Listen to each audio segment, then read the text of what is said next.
Right, guys. Passport Paulie live. We're doing it again.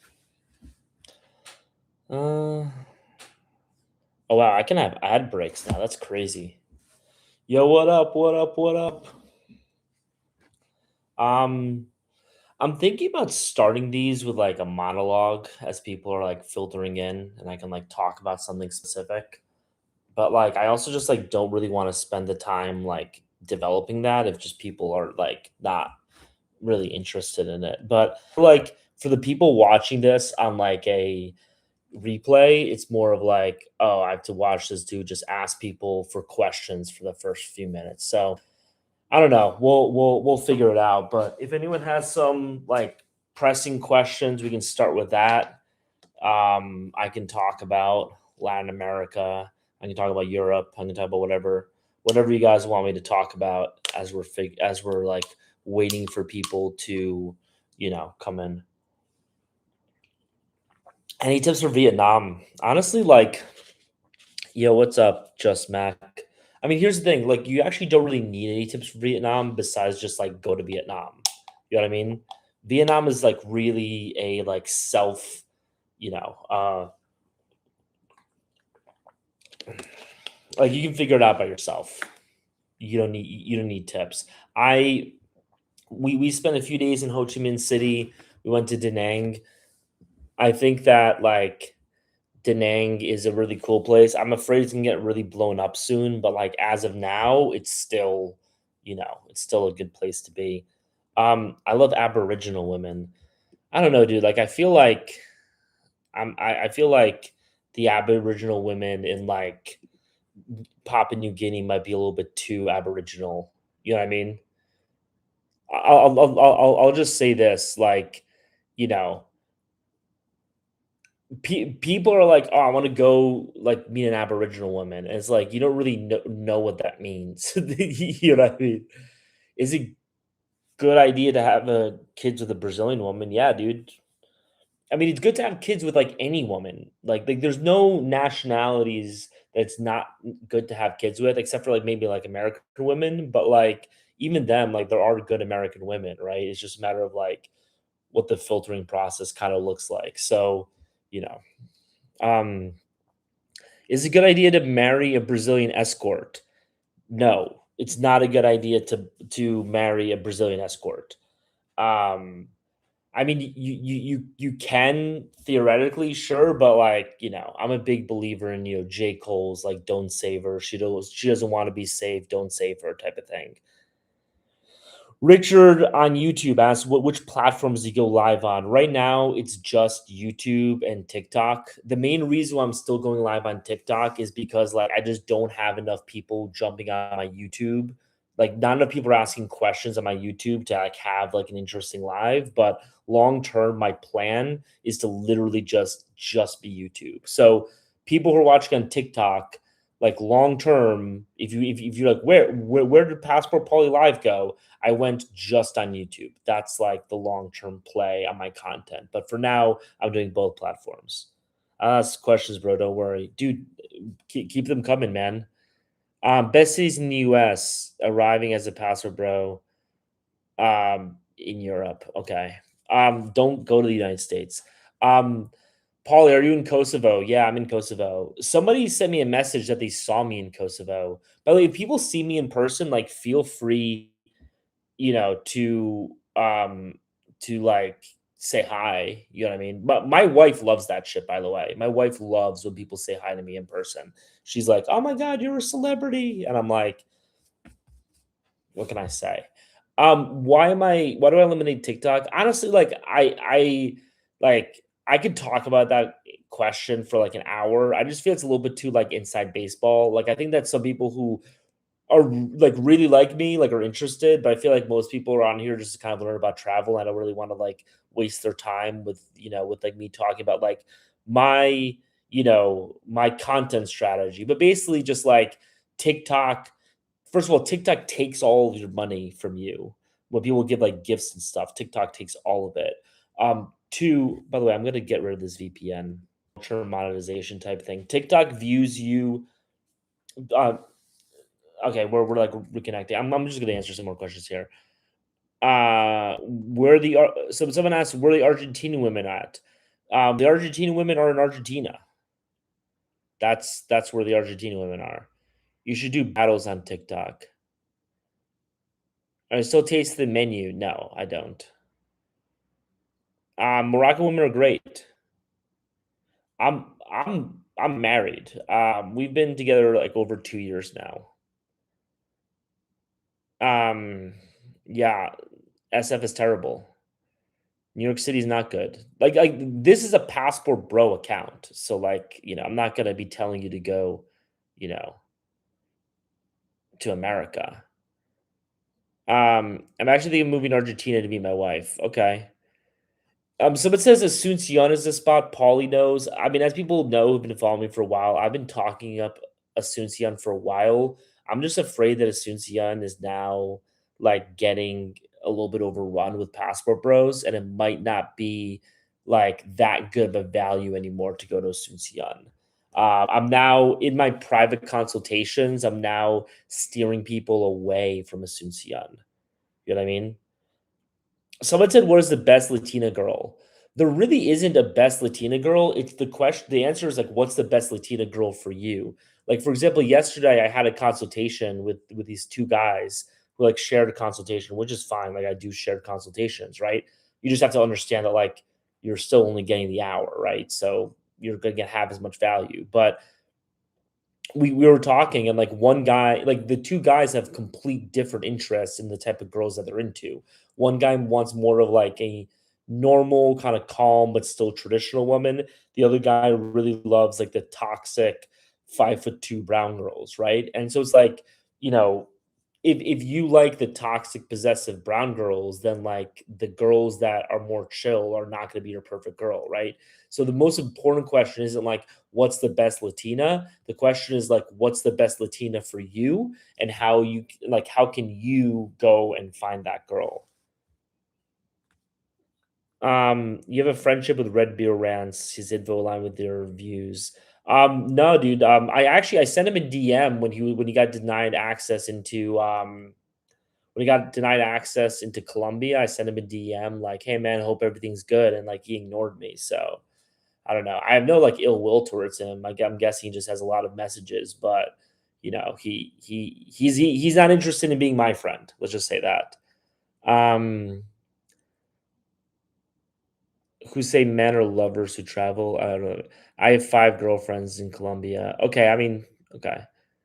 Um, how is cost of living on Cordoba? Cost of living.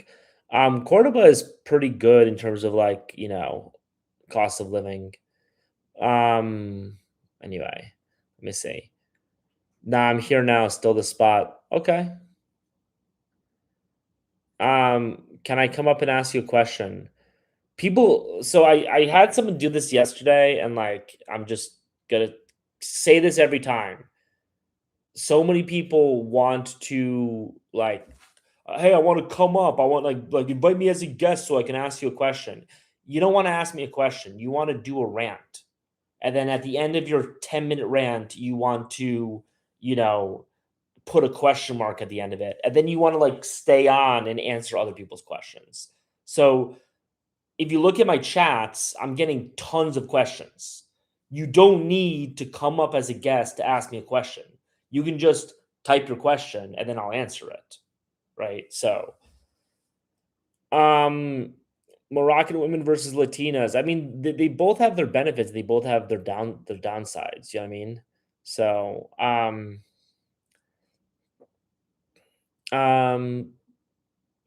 Asuncion is still good, but even better is go 1 hour deep into Paraguay. Yeah, that's true. Um, I'm looking for Morena's career. Okay, let's someone give me a good question that I can go on a rant about. Um, how do Paraguay girls compare looks wise with the rest of South America? Will they be in top 10? Again, it's like what do you want? What is your position on women who say men are losers who travel? Okay, that's a good question.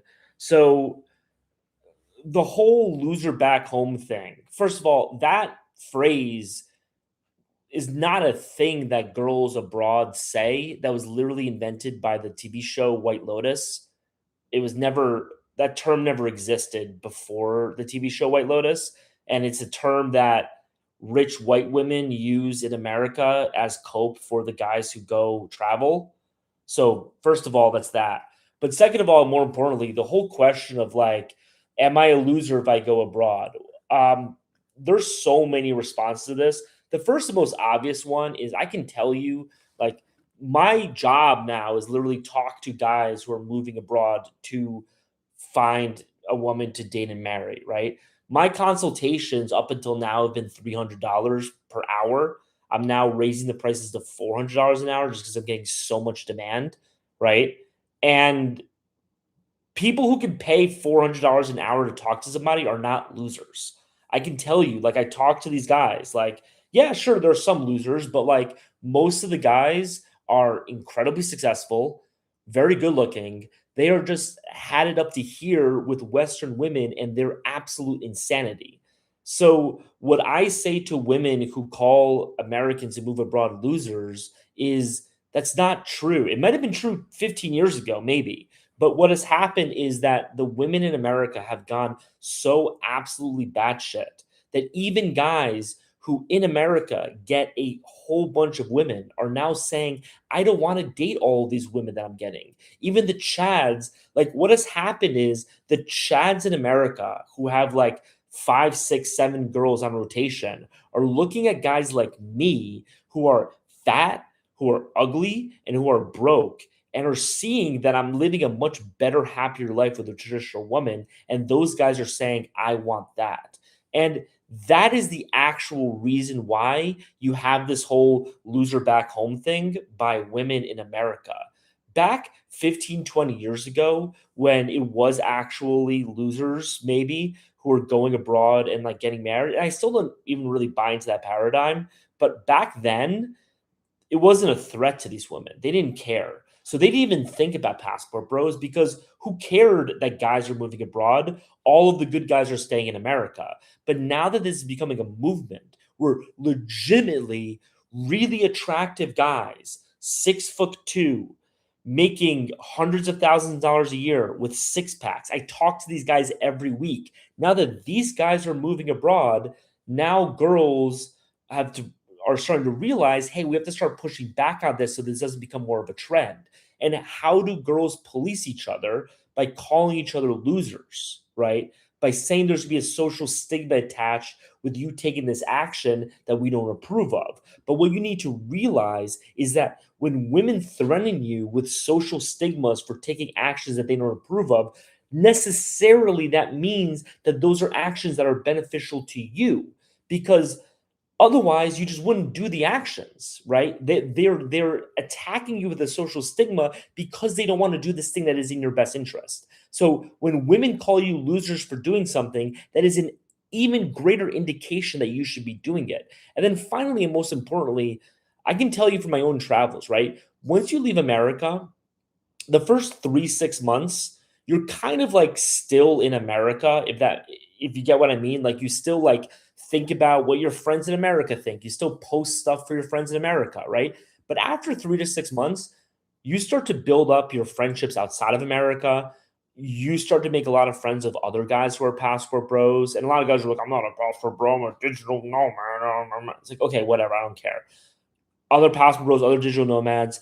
And now this lifestyle that you're living becomes normal and you stop caring about the social stigma, right? Like my first 3 to 6 months outside of America, I would think constantly about like, what do my friends in America think about this?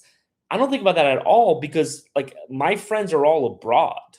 My friends aren't in America anymore. My friends are all abroad, right? So to summarize, A, it's not true that it is losers who are moving abroad anymore. B, the reason why women are making that critique is because they are threatened by all the guys moving abroad. And now that the guys that they actually want to sleep with don't want to sleep with them anymore. And C, once you start moving abroad, you'll stop caring about what any of these women think. I promise you. Um. Anyway, that was a good rant. I appreciate that.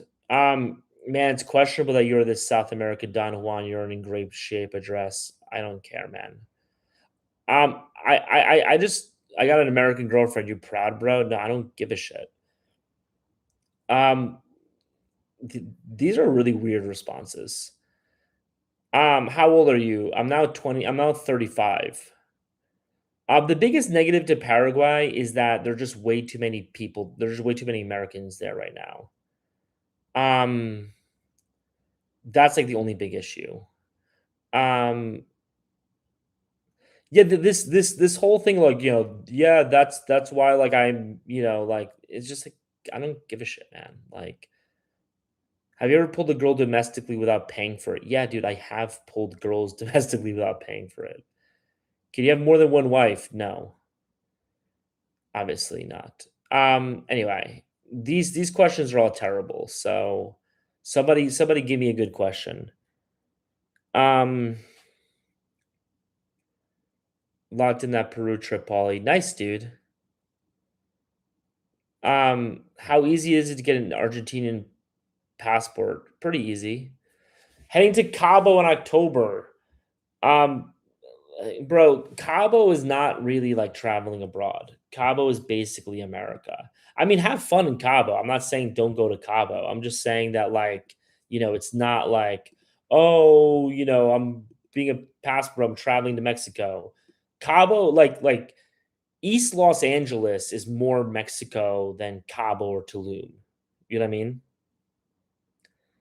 Do you see more men choosing the passport bro option moving forward in America? 100%, dude.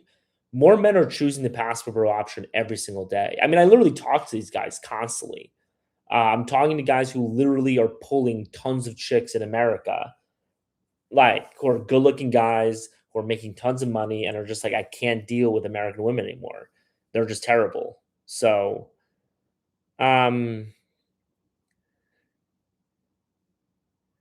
do you believe promoting the movement can bring the wrong men that will mess things up? I gotta say, anonymous, you're actually like asking some good questions, but I'm still not bringing you up.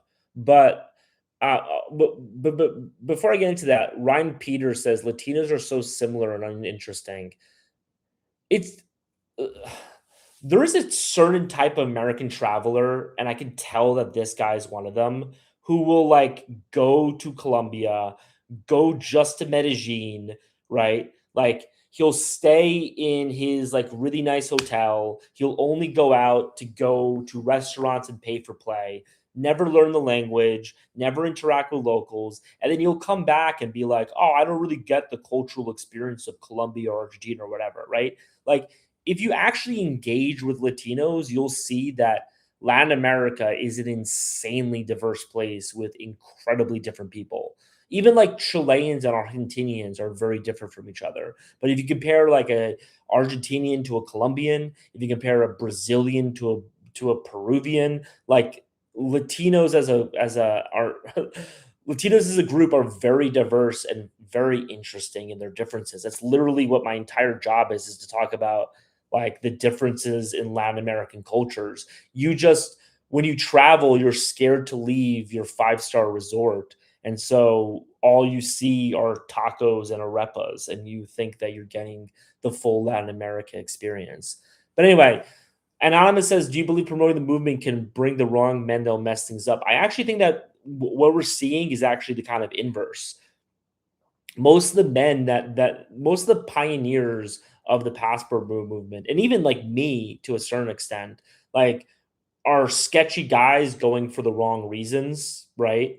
Or like with the wrong reasons. I think this whole idea of wrong and right reasons is stupid, to be honest. Like if you want to go abroad and like pay for it, like I don't think there's anything like wrong with that as long as it's like consensual and stuff. Like I do like obviously as a Catholic, I think you should like eventually find a girl and settle down and get married. But like who are we to judge your choices? But even like buying into that overall framework, like the like those are the original guys, and what's happening now is you're having more men who literally just wanna, like, move abroad and meet a wife and settle down and get married, right? So the promotion of the movement is actually bringing on, like, the right men in your conception, but I don't think there's any right men or wrong men. I think there are men who are literally just trying to survive, try to live a happy and meaningful life, and it's very difficult in the world today to be able to accomplish that. So, I don't judge anybody for doing anything like that.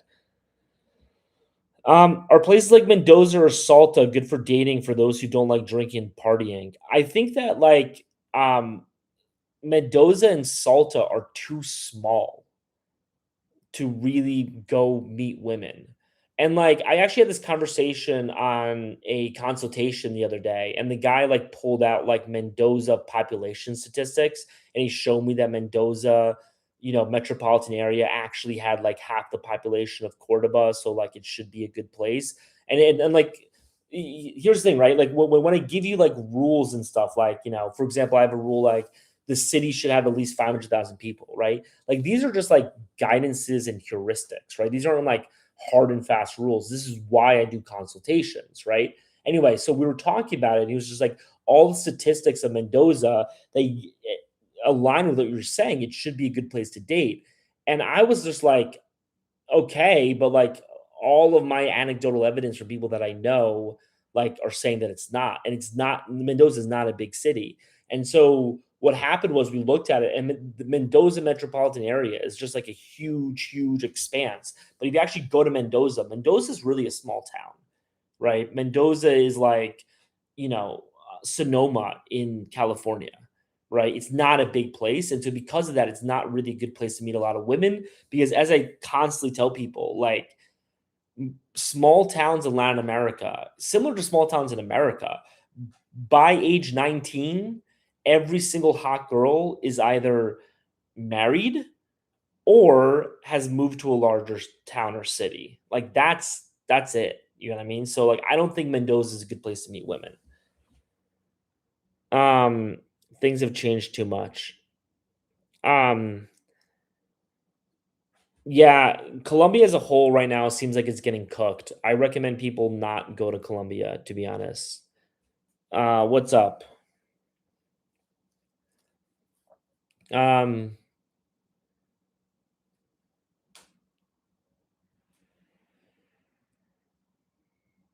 you say have kids, but you don't have any. How many should each have, and why? I think I want 2 or 3. I mean, I think everyone should have at least 2 to 3 kids. Me and my wife want to have 6 kids, and we're just having problems conceiving because of medical issues in our past. So I don't really want to talk about like more than that. But uh, anyway, um, is it possible to bring her back to the states? Um, Yeah, that's like a whole conversation, but no. Ryan Peters, Spain has every Latino possible. I've had them all sleeping. Um, okay, well, so like here's the problem with that, right? Is that like um so like there's a selection bias, and then and this is something that I tell people constantly, right? Like the Mexicans that you meet in America are not representative of Mexicans in Mexico, right? Because if they were, then they would stay in Mexico, right? The people who leave a country and immigrate to another country by the very nature of that action, are not representative of the people in their home country because they are the ones who made the decision to leave, right? For example, like I have this joke that I do with my wife that like is kind of true. Where like like we'll say racist shit to each other a lot, right? And she'll like sometimes be like, you're racist against Venezuelans. And I'm like, well, no, like you're Venezuelan, but you decided to marry a gringo. I'm a gringo. I decided to marry a Venezuelan. Of the two of us, I have proven a far deeper love and affection of Venezuela and its people than you have, right? Um, and the point of that is like people, for example, like my parents immigrated from Poland to America. My parents are not indicative or representative of the average Polish person, right? So when somebody's like, hey, I'm in Barcelona and I'm sleeping with a lot of these Latinas, It's like you are sleeping with a very specific type of person who made the specific decision to leave Latin America, meaning they are not representative of Latin America in general. And in fact, most of those women are have the complete opposite values of Latin America. And again, just using my parents as an example, Poland is an incredibly Catholic country. My parents are atheists, right? Like you could say that that is an accident that you know it just is it's just a sampling bias, right? But I actually think that if you polled the religious um, persuasions of Polish people who stayed in Poland versus Polish people who left, I guarantee you that atheism is overrepresented in the people who left because like it just makes sense when you understand Polish people, right? Same thing with like Latinas who moved to Spain, right? Anyway, um, or are they poor? Sometimes they're just studying their genius. Oh wow, oh wow! I never thought of people studying abroad. Oh my god, what an idiot, man! Some people commenting are just this person used to like troll me a lot. Anyway, I'm not responding to it. Um.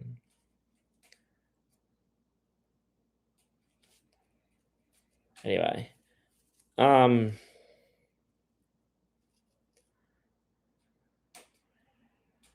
So you got to move out of the U.S. Have I got a filter on? I think accidentally maybe. I don't know. Effects. I don't know. Maybe I have a filter. I'm not sure. I don't care. You look longer than 35. How long do you need to stay in a given country to really do that? Okay, so this guy keeps on like asking me, like, you know, okay, so this guy's like, hey, I have a road trip. Can you tell me where to go? I keep on telling you guys, if you want like this, I'm gonna give this spiel very quickly because I'm tired of giving it at length. Right? Is that like you should definitely prep with dating apps first. So the way this works, I make money from selling consultations and selling courses. I sell shit. That's how I make money as a content creator, right? You guys are watching this for free information from me, right? That's why you're watching this, right? For information that's entertaining, broadly applicable, and also useful if you want to travel in Latin America, right? Some of you guys are going to end up buying my course or signing up for a consultation. So what I do is I answer questions that are broadly applicable, entertaining, and informative so that more people watch this and so that the people who will eventually buy my courses and buy my consultations come on here, listen to me, and after listening to me talk for 2 hours, like, I might actually buy some stuff of his. That's how it goes, okay? If you are asking me one-on-one questions for me to plan a very specific trip for you, that is not broadly applicable, that is not entertaining or informative. That doesn't do any of those three things. So that's why I'm ignoring your questions. If your questions aren't the types of things that everybody watching this would be interested in, I'm not going to answer them. But guess what? You can get those questions answered. You just need to go into the link in my bio. You need to click sign up for a consultation, or you can buy my course, which is 11 hours of me basically brain dumping everything I know about Latin America, right? So if you are planning on a road trip, right, I could give you 30 seconds of information, or you can buy this course and you can listen to 6 hours of me going meticulously, city by city, region by region, Latin America, and explaining the different things in all these different areas, right? So, my answer to your very specific AB questions is either sign up for a consultation or buy the course. But I'm not going to be wasting people's time planning a road trip for you. That's just not how it's going to happen. Okay? Anyway. Tell them to use ChatGPT. Exactly. Also, so if a girl wants you, she will tolerate Google Translator communication. 100%, dude. Like if you like, I tell people all the time, like don't let your lack of Spanish stop you from traveling to Latin America.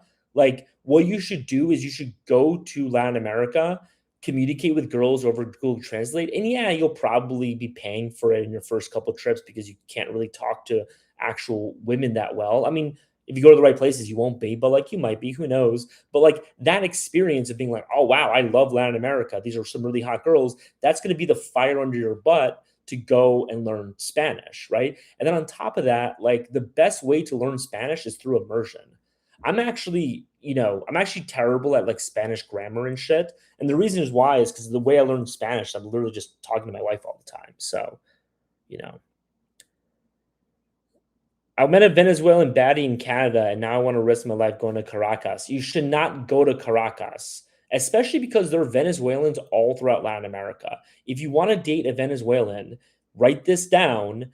Go to Lima, Peru, go to Bogota, go to Asuncion, Paraguay, and you'll find a ton of Venezuelans in all three of those cities. You don't have to go to Venezuela. In fact, I would argue those cities are probably better to meet Venezuelans than Venezuela itself. Um, Does Europe have better faces than Latin America? I don't know. Um,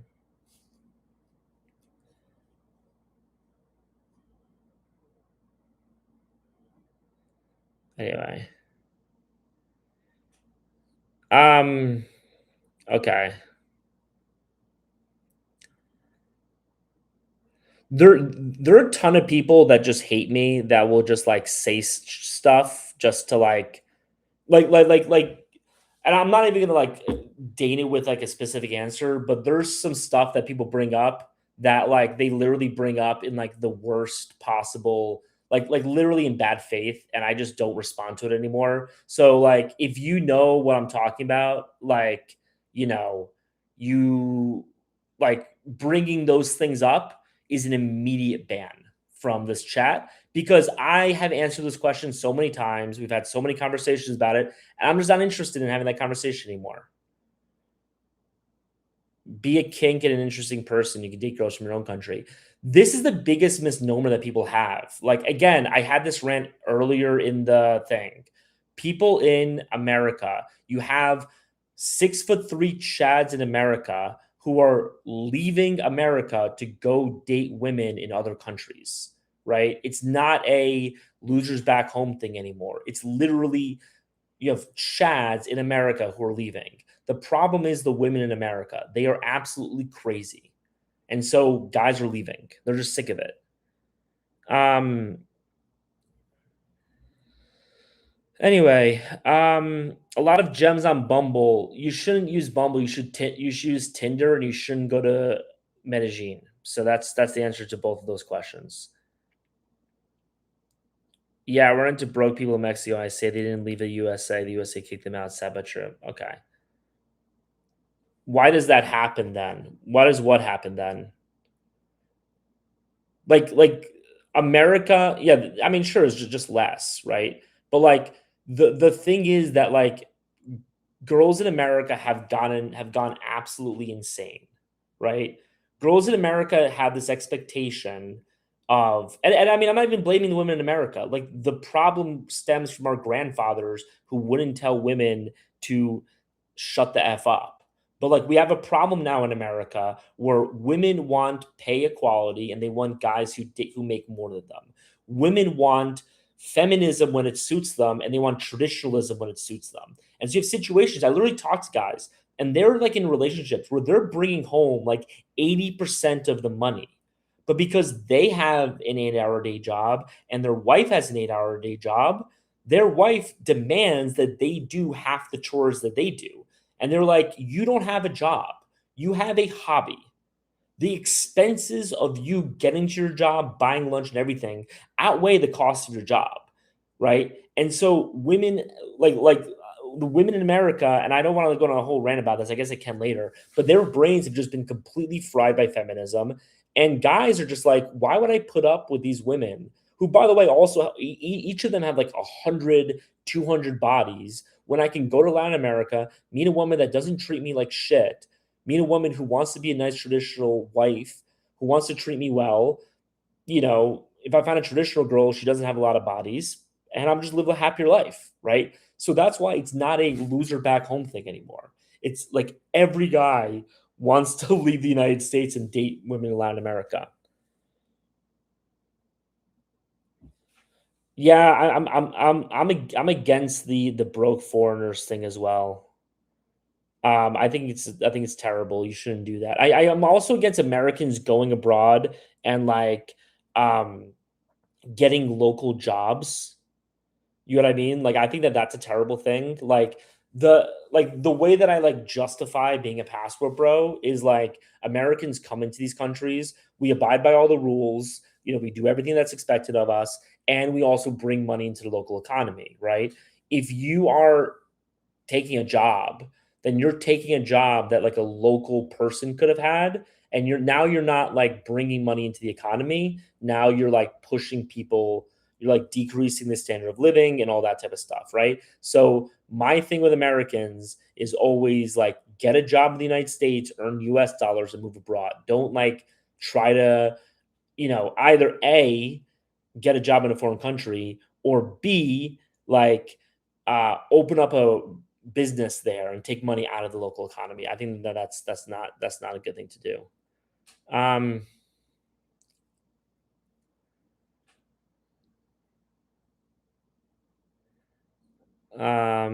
what do you think of Moroccan women, bro? Like it's difficult, but you can find. So he says like the problem's the same with women all over the world. You're just gonna choose girls with values. It's difficult. Like, yeah, but the point that I'm making is that there's a lower proportion of women with good values in America than there are with good values in other countries. So why not go to countries with a larger proportion of women with good values? Like, you know what I mean? Like why not just do that, right? Also, like someone brought up the Lindsay Clancy case. I don't want to do a whole thing about Lindsay Clancy again, but like that's like 100%. Like women in America, like there's a reason why literally the first story in the Bible is about how. Yeah, I'm not. I don't want to get kicked off of YouTube, so I'm not even going to make this rant. But bro, like you're just being really annoying, bro. So like I'm about to kick you out.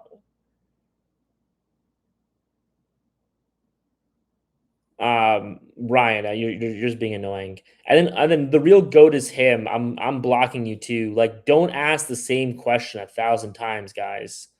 It's annoying.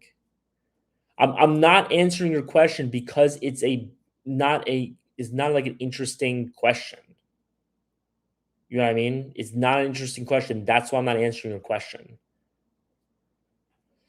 Anyway, why can't I bring her back? The reason why you can't bring her back, so like people so the reason why you shouldn't bring a woman back is so I tell people all the time, right? So if you find a traditional woman in America that's just as traditional as a woman in Latin America, right? You should still marry the more traditional woman in Latin America because it's not just about now. You have to realize that values still get shaped over time, right? And the problem with women in America is that they are in this vat of acid that seems to be specifically designed to break up your marriage, right? Like there's the Call Her Daddy podcast, which is all about pushing promiscuity, pushing divorce. You have every single female artist is constantly talking about promiscuity, about leaving your man, about all this other type of stuff. Movies, same thing. TV shows, show me a single positive, traditional male figure in a movie in the past 30 years. It's near impossible, right? And so what happens is even if the woman is traditional in America, she's being dipped in this acid that's specifically designed to break up your relationship and break up your marriage. And so if you bring a woman from Latin America into America and you put her into that culture, she's going to be subjected to those same forces that are specifically designed to break up your marriage, get you divorced, and all that type of stuff, right? So like that's the big issue, right? Like I'm a Catholic. A lot of people doubt my Catholicism, and that's fine, right? But like for me, I'm a big believer in hate the sin but love the sinner, right? Like it's not even the feminists' fault, women versus women undefeated versus accountability, but it's the fault of the overall culture that's pushing this promiscuity. And so you need to leave that cultural environment because even the most traditional women are like having all these temptations for them to just destroy your marriage and become single. Talk to those dudes about how bad being a stepdad is in these overseas countries. Don't do it no matter how fine she is. Um, yeah.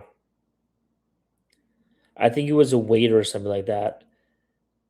No, so I talking about like my job. So I did like software sales in America for a long time, and then I quit that. I waited tables for a couple of years, and then I started my own agency. Thank you. Thanks, Roger. Media in Brazil is even more promiscuous. It depends on like where in Brazil you're talking about. Thoughts on hypergamy. I mean, what do you think that what do you think my values are? Ryan Peters, great question. Ryan Peters is back to being my boy. What about Clancy? You think it's related? 100%. I mean, like, first of all, like Clancy, like obviously she's like a mentally disturbed woman, clearly, but like she was born and bred in this cultural ether that is like just watch a lot of single mom content on TikTok. It's women constantly complaining about the horrors of motherhood, how much they hate their kids, how much they wish they were like out on a boat, drinking and stuff. And like imagine that. Like imagine the most mentally healthy person you can imagine, right? The most mentally healthy, good values person you can imagine, right? And then like put that content in front of them for 2, 3 hours a day, right? Even the most healthy people are going to snap. And if they don't snap, at least they're going to have a negative reaction to that, right? So that's the problem with America, right? I'm not like, saying Clancy is innocent or whatever, right? Like obviously, like I think that what she did was horrible. She should face her maker and all that type of stuff. I'm not saying any of that. What I'm saying is that we need to look at the overall cultural environment and how it's completely frying the brains of these women and also the women that are defending Clancy, right? There's a whole movement of women who are, by the way, whole movement of women who, by the way, are also literally the same exact women who are making this, who made the same exact content that Lindsay Clancy probably watched and fried her brain, right? Those exact same women are now up in arms defending her, right? And imagine the spiritual rot that you need to have to be defending a woman like Lindsay Clancy. Again, I'm not, I feel bad for her. Hate the sin, love the sinner. I wish her moral absolution, etc. Right? But what you did was horrible, and you should not be defending it, right? And it speaks to a deep rot in our society, like like not even the people defending her, right? Like I'm not even gonna go that far. The fact that there are people who feel comfortable enough to defend her, the fact that there are people who feel comfortable enough to go out in public and defend in public a woman that murdered her children in cold blood speaks to a moral rot. It's kind of like after 9/11, right? It's like no one would defend, bin Laden.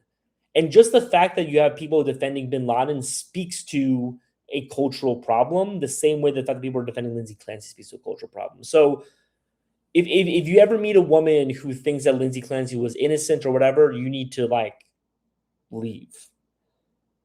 Anyway, most Venezuelan expats live in Colombia, 3 million per. Yeah, no, I said that earlier. Um, is there anyone in Latin America where attitudes older men are as good as the Philippines? If you're looking, if you're looking for large age differences, you need to go to Central America and like northern South America, right? So Ecuador, you should avoid Colombia. You should date Venezuelan women, Panamanian, Nicaraguan, Honduran, Salvadoran, and Southern Mexican women. Those are the women who have the most like open ideas about age gaps. Yeah, wait. So Lola says you have an awful past. Wait, I didn't know that she murdered somebody. That's literally like the thing that she's known for. She murdered 3 children. What are you talking about? He's hoping and praying for Sofia Vergara. I'm married, bro. Is Argentina the safest down there? It seems like it. Yeah, I think Argentina is the safest place in South America. Do you think women in Latin America are always looking for a come up? No, I really like. Um, okay, so all right, I'm gonna answer this question. So somebody says, do you think what do you think women in Latin America are always looking for a come up? I actually think that this is like an interesting misconception that people have in America, and it's an interesting phenomenon. And I wish I had like a really like succinct way of explaining it. But basically, like one kind of problem that a lot of people have is that it's hard to conceptualize that other people have different moral calculations than you do, right? It's the common thing, right? By the way, it's why Satan is called the accuser, right? Is that like if you are a criminal, you assume that everybody's a criminal. You assume that everybody would steal if they had the chance, right? And so it's hard for a criminal to understand that there are people who just don't want to steal from other people, right? So if they see a person not stealing, they're like, "Oh, he's just scared of the authorities or he's just scared of this or just scared of that," right? When in reality, like no, they're just people who don't want to steal. And if you are a criminal, if you rob people, it's hard for you to even conceptualize that, right? Now, the problem with American culture is that American culture is so obsessed with money. And if you actually follow like the history of American culture, it's a very recent phenomenon, right? Like if you look at movies and TV shows from the 1980s and compare them, and like, especially music, right?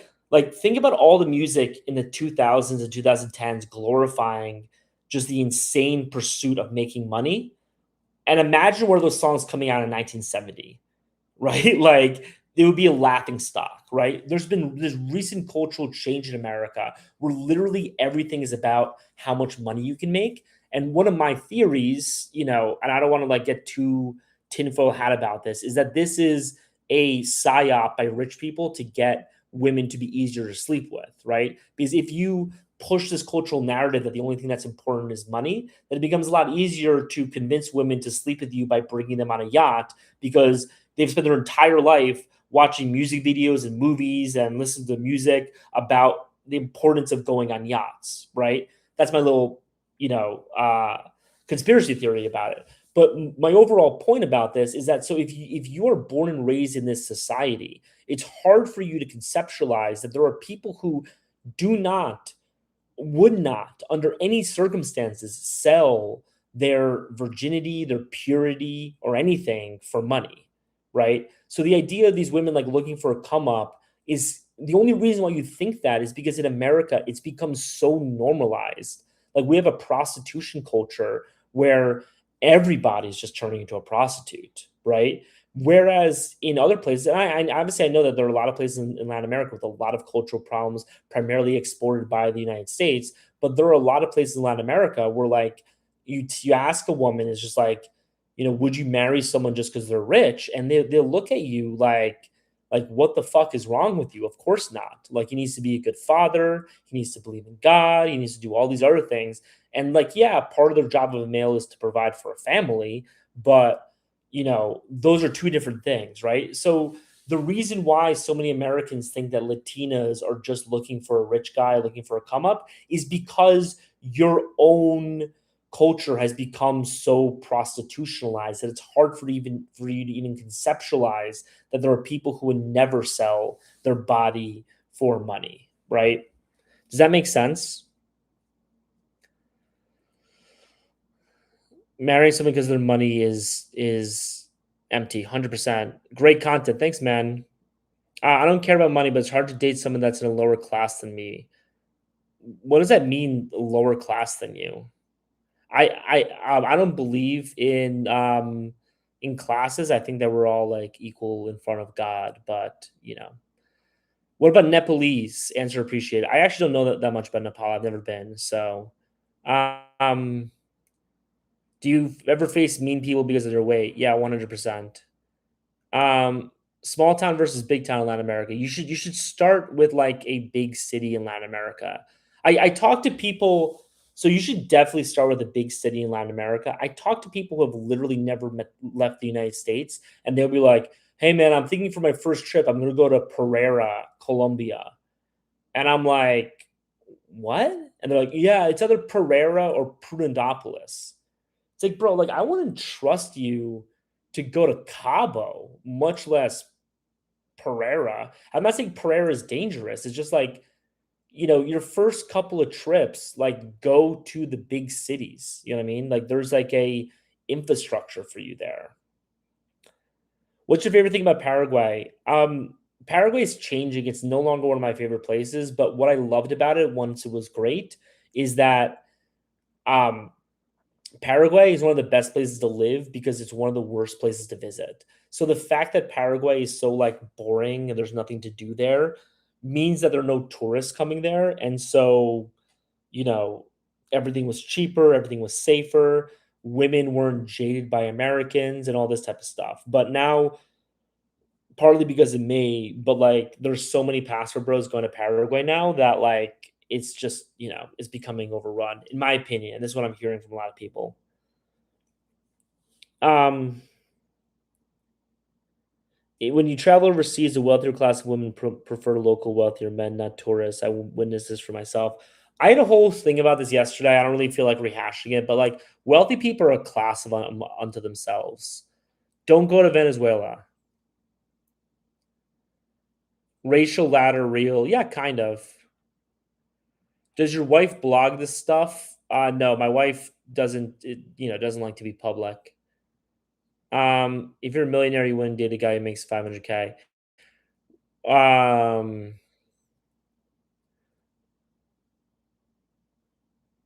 I I wouldn't marry a guy from the favelas because he wouldn't have anything in common with me. I mean, sure, but I mean, like, you know, that's just a question of commonality, not a question of class. You know what I mean? It's more of a question of like shared interests, not like he's a lower class than me. You know what I mean? So, like, if you met a very studious person from the favelas who read Camus in his spare time, I'm pretty sure you would go out with him because he would tickle your cultural fancy, right? Yeah, tax residency is why a lot of people are going to Paraguay too. I've been living in Asuncion for a little while now and still didn't see many for foreigners. Yeah, I mean, Asuncion is not Colombia yet. So don't worry. I'm just kind of sounding the early alarm. I like to be early to stuff than late to stuff, right? So in 6 months, when Asuncion is completely cooked, you'll be like, Paul has been talking about this for months, has been preparing us for months to leave Asuncion, right? Um, just because I know it takes a while for people to listen to my advice anyway. So um it's not hard to learn a new language. I speak three. Okay. Um My wife is from Venezuela, but you should not go to Venezuela. I want to learn Spanish. Was the best way to learn? What apps are good? That's not Duolingo.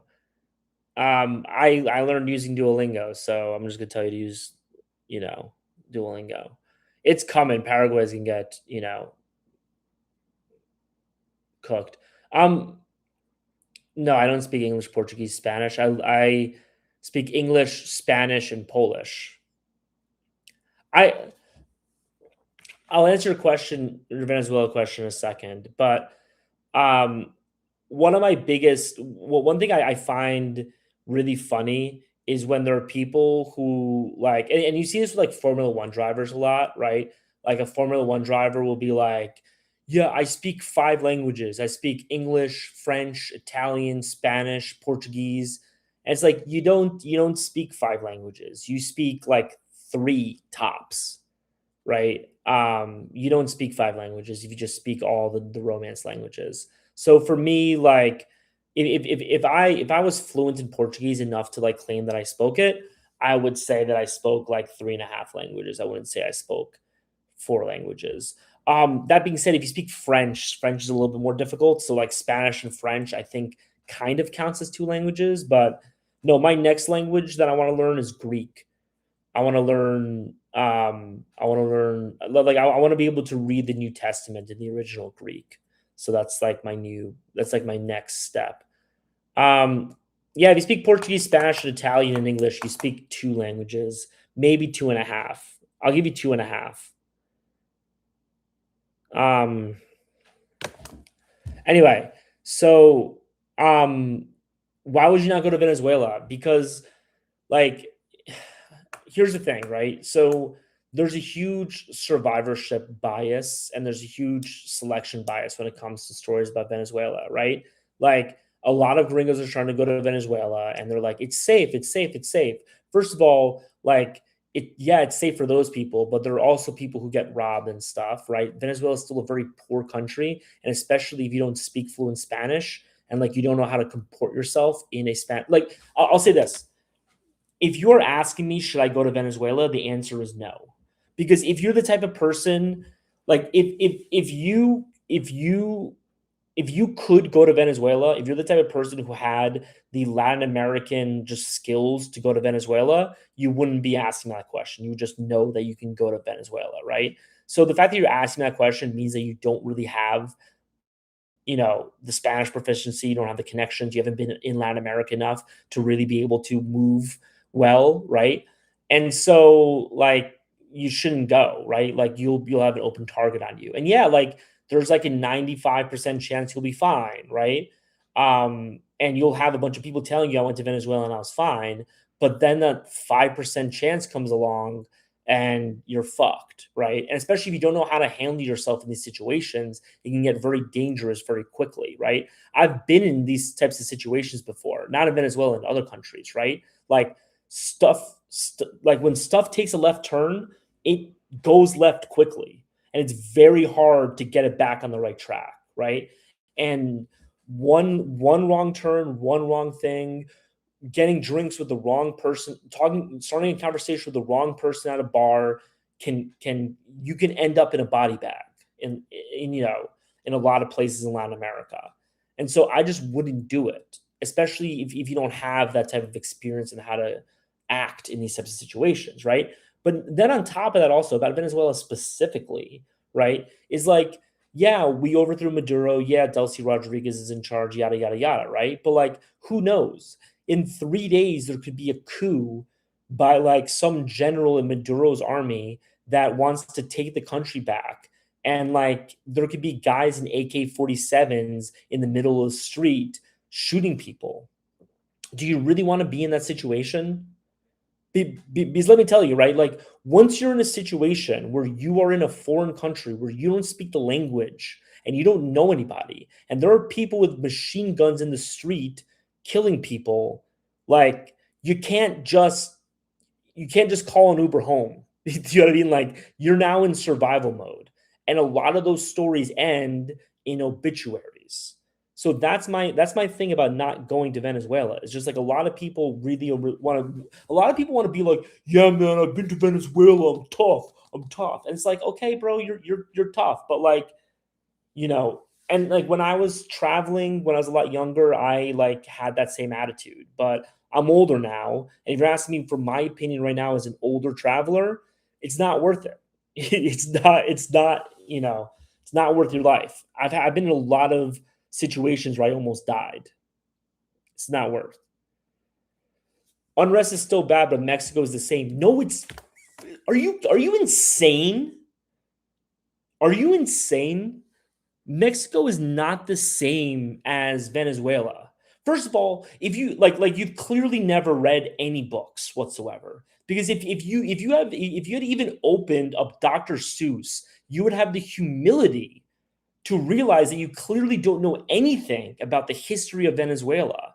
and the incredible amount of political turmoil that they've had in Venezuela throughout their entire history, which shows just how susceptible Venezuela is to coups. They literally had an agreement in 1964 between the three main political factions to stop doing coups. That's how common military coups are in Venezuela, right? And yeah, they've had stability since 1998, from 1998 to 2026, but they also had stability from 1964 to 1978, and then that stopped, right?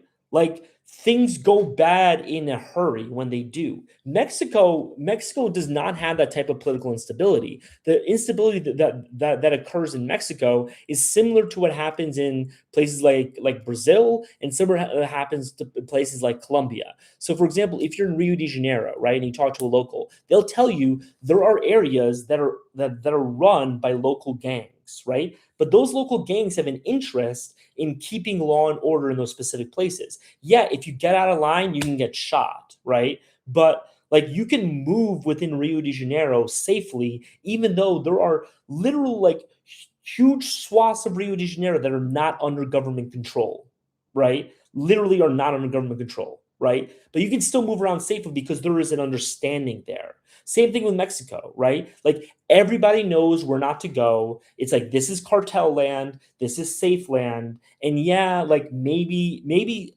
some guy gets killed and there's a cartel war, but that cartel war, like for example, what happened in Puerto Vallarta last year, that cartel war happened like 3 days and it was over, right? What I'm talking about in Venezuela happening is you can have a military coup that ousts the government of Delcy Rodriguez, and now you have a whole group of people that are very mad at the U.S. government for, you know, overthrowing their government.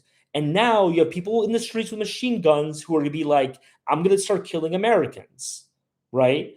Now, let me ask you a question. You just spent a week in Venezuela, right? You introduce yourself to all these people as an American, right? Do you think those people are going to protect you if a guy with a machine gun shows up and says, "Tell me where the Americans are"? Hey, amigo, yo escucho tú sabes dónde está un americano. ¿Dónde él?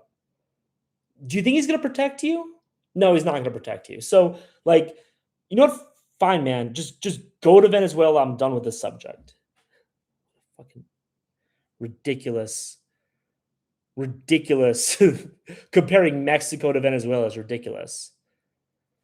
The difference is that our crime is so organized, even have constitutions. Brazil, yeah, 100%. I mean, like, obviously, like, ideally, you want to have a world where you didn't have that type of stuff happening in Brazil, but like, Brazil, you can move around well. Venezuela is different, bro. Like, I refuse to go to Venezuela, even though I have a Polish passport. I speak Polish, and my wife is Venezuelan. I'm not risking it.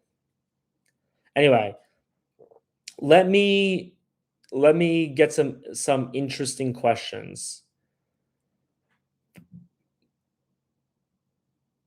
Anyway, I'm not answering any of those questions. TJ has more homicides per capita than Venezuela. This is why you guys need anyway. I don't understand gringos that go to favelas too. The gringos that go to favelas are literally just doing it to try to like tell their friends back home that they went to the favelas. And it's like, you went on a guided tour of the favelas. Chill. Anyway, Brazil is very dangerous. Anyway, let me see.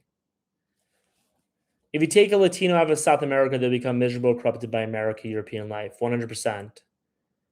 Anyway, no, I like 100% do a guided, favela tour. Like, why not? I just didn't. So I I don't want to get into it. Like, I said, people that like want to, you know, wanted to see me dead, so I didn't really want to like, push my luck. But you know,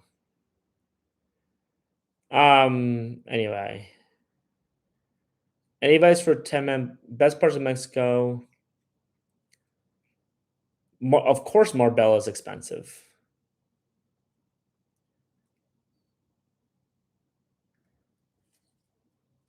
Okay. So, when I started this account, I didn't like I was very happy about I was very happy about what's it called? Uh trolls. These trolls gave me more engagement. But like right now I have enough followers that like I just don't really deal with it. What do you think of Indian women? I know you don't like India. Yeah, I don't really like Indian women either, to be honest. Like they yeah. If it's alright, I'm not yo, thanks for the 5 jewels. Um, smash the like India's terrible, man. India's the worst. The funniest thing is like when you criticize India and the Indians come out and attack you and they don't realize that like the way that they're attacking you is like solidifying all of the criticism that you have towards India. Thailand, Malaysia. Sometimes I think you're too harsh with women though. Me? What am I saying that's harsh about women? Malaysia is one of my favorite like food countries in the world. I think it's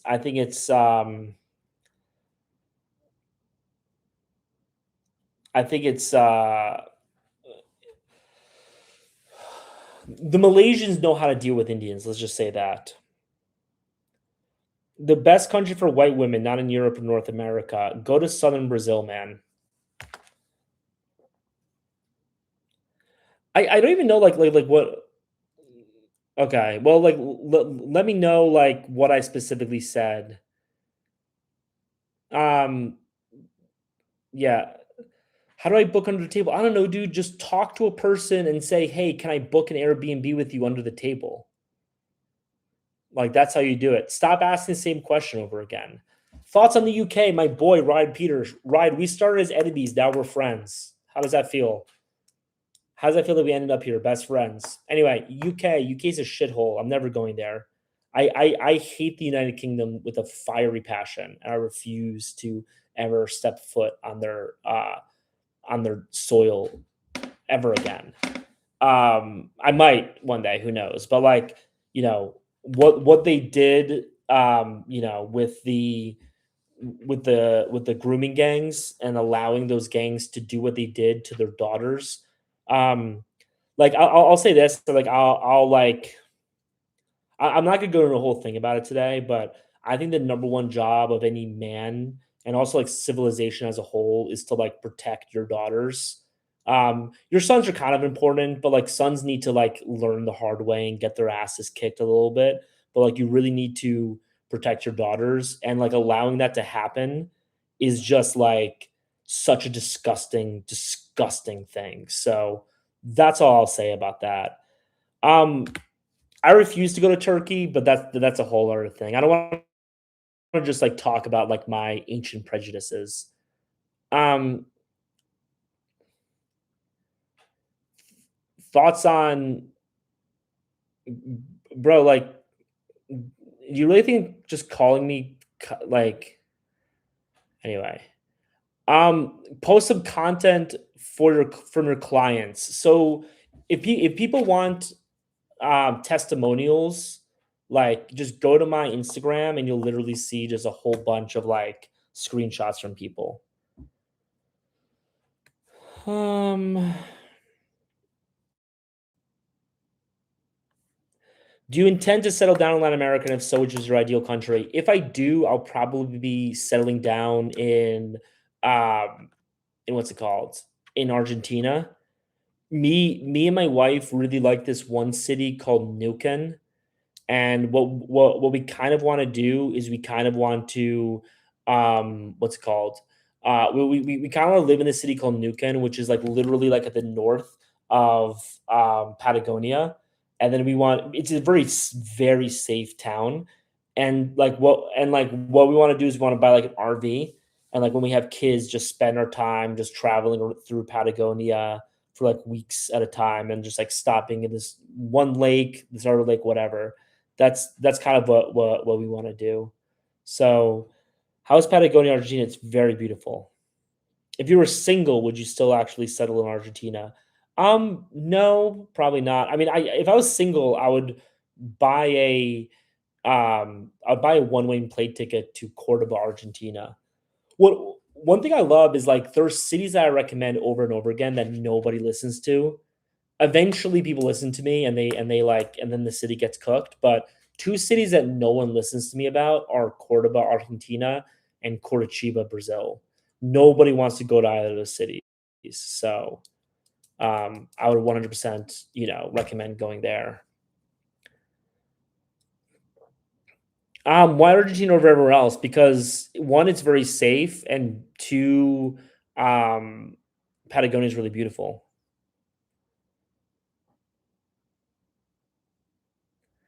Um, the book is like $6, bro.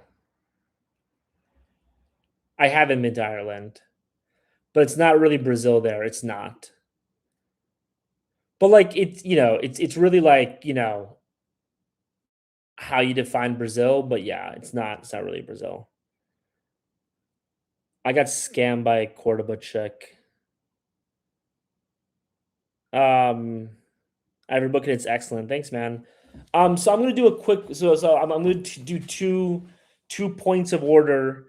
Um First of all, on people watching me on TikTok, at well, it's 1:10 a.m. right now, but at 7:30 p.m. Eastern time, so in 20 minutes, I'm gonna be switching the entire live to YouTube because long term, my like all these lives are gonna be on YouTube. So if you're watching me on TikTok and you want to watch me more, leave TikTok, watch me on YouTube. And if you are somebody who wants to listen to these lives every day, I love regular listeners. Come here and watch me on YouTube every day at 6 p.m. So that's first of all. Second of all, as I said earlier, the way that I justify these lives is I sell courses and I sell consultations. So if you're somebody who wants to go to Latin America, wants to either sleep with a ton of women or wants to, find your wife, then you should go to the link tree in my bio, either on YouTube or on TikTok,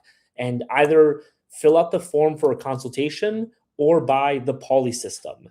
The Paulie system is an 11-hour course that I made, which is literally everything that I know about Latin America.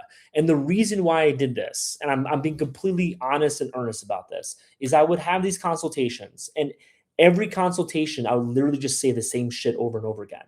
Like I would literally just like, okay, you're looking for this, this, and this is where you go. And I give the same 30, 40-minute spiel, right? So what I did was I literally took all of the different spiels that I do on consultations and I put it in this 11-hour thing, this 11-hour course, right? So 5 hours is literally just all of Latin America, me breaking down different regions, different cities, where you should go, where you shouldn't go, comparing cultures of one place to another place. And so if you're trying to figure out where to go in Latin America, this is literally going to save you hundreds, if not thousands of dollars, because you're not going to have to bounce around Latin America trying to find the best place to go. You're literally just going to be able to figure it out from the get go and find the exact best place for you. And then on top of that, the actual Paulie system refers to a system that I developed to help guys date better in Latin America. A lot of guys believe that you go down to Latin America, your phone gets flooded with matches, and then it's easy like that. You find your Latina wife. The problem that a lot of guys in Latin America dating face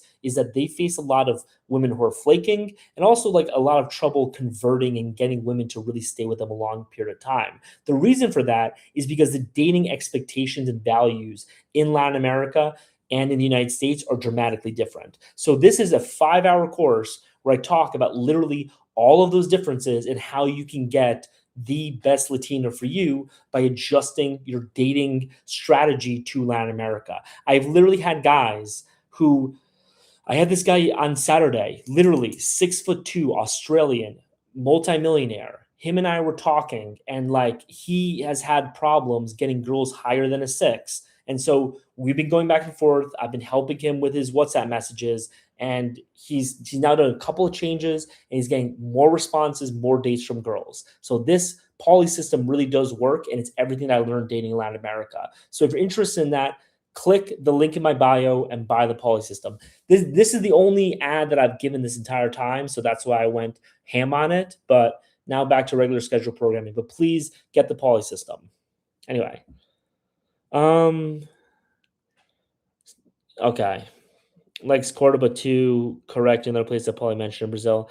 Now that black men are cooked in Medellin, what do you think is best? I'm just trying to find good questions.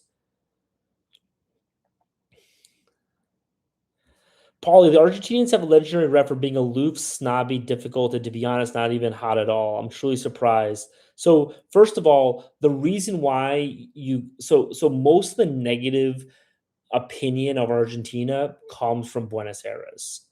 And this is something that's in the course that you're going to find out because a lot of people hear great things about Argentina from me and then buy a plane ticket to Buenos Aires and then have a bad time.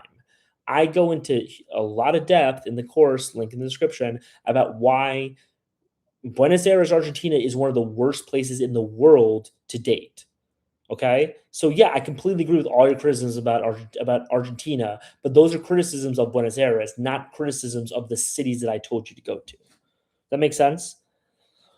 How much do the calls with you cost? Right now they're $300 for 3 calls, 2 hours, 3 calls, $300. But but next week I'm gonna be raising the price to $400. So if you want to call with me this week, you know, you'll save $100 basically. Anyway, um, women are so pretty in Brazil, though. I think a 6 is so pretty. Yeah. The new Hitch. Yeah, the Pauly Smash method. Is it a script? No, it's not a script, dude. Once you know what to say, you don't really need a script. I do give you some lines in there, but like you don't really need a script. You just literally I have a video about this that did not go viral at all. But like the thing about Latinas, man, is that like once you understand how to deal with them, they're very, very fucking easy. You just need to understand the mechanics of dealing with them. And the problem is the for example, right? You are a dog person and you're treating and you're like and the Latina is a cat and you just don't know how to act with a cat. So all I do is I just teach you the basics of like having a cat and now you know how to have a cat and now the cat loves you. Right? That's literally what it is. I actually have a guy who I'm mentoring who was a pickup artist coach in America. So this guy was literally a coach being paid by guys to help him pick up girls. He went to Latin America. The strategy stopped working. We've had a few calls and literally like they started working again because I just told him how to adjust his method very, very slightly, and he had a huge amount of success for it. So, you know. Um anyway. What country I'm in now? I'm in Kosovo. Anyway. Uh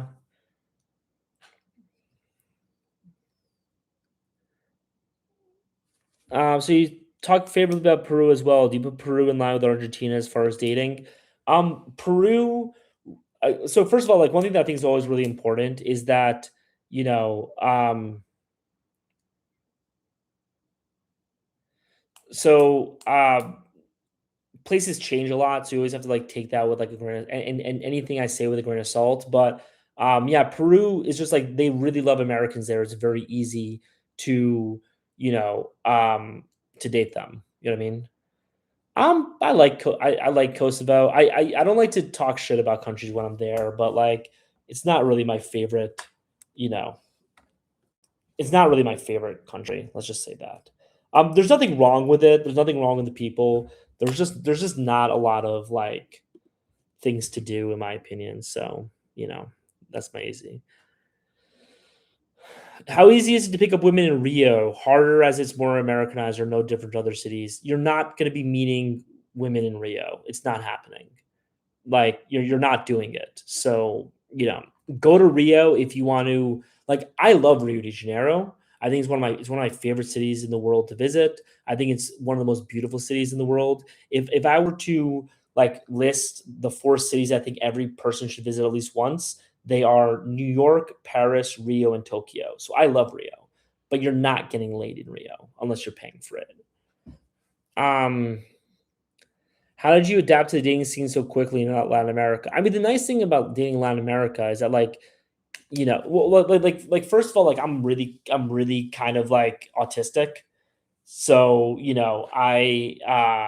I just like analyze this shit to no end and like I kind of crack the code of like how it is. I mean like one of the biggest insights that I had that really kind of like got the ball rolling is when I realized like women in Latin America fight and argue for very different reasons than men do and also like American women do. And by the way, this is something I talk about in the course also. And so like that huge realization really led to me like deconstructing a lot of other things about Latinas and understanding the way that they act. And like it's kind of what I was talking about earlier, right? Like it's just a failure of imagination for gringos. It's very hard for us to put ourselves in their shoes. But once you understand their mentality, like it becomes very easy, right? It becomes very easy to win fights with them too, right? And also to prevent fights once you understand why they fight.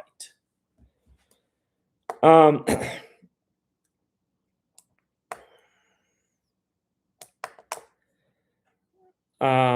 I don't know what that means, but anyway.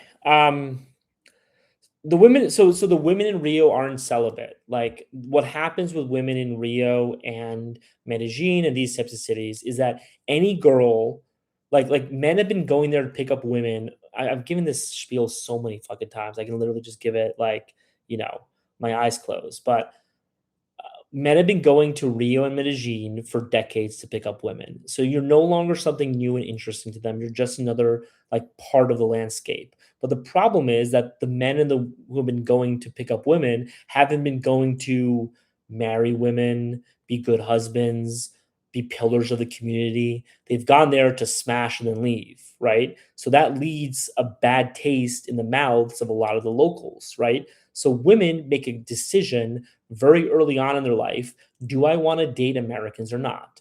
If they make the decision, yes, I want to date Americans, then they're not doing it like you're not tricking them, right? They know what you're there for, right? So, because they know what you're there for, they're going to, you know, I, either are going to date you for pay for play or to get a bunch of free shit from you or have like a long-term sugar daddy relationship where you're like paying for her rent or what's it called uh for like a green card or to rob you. Those are the five options, right? And so you're not going to have like a real relationship with a woman in Rio because like they don't believe you. Even if you're genuine, they don't believe you, right?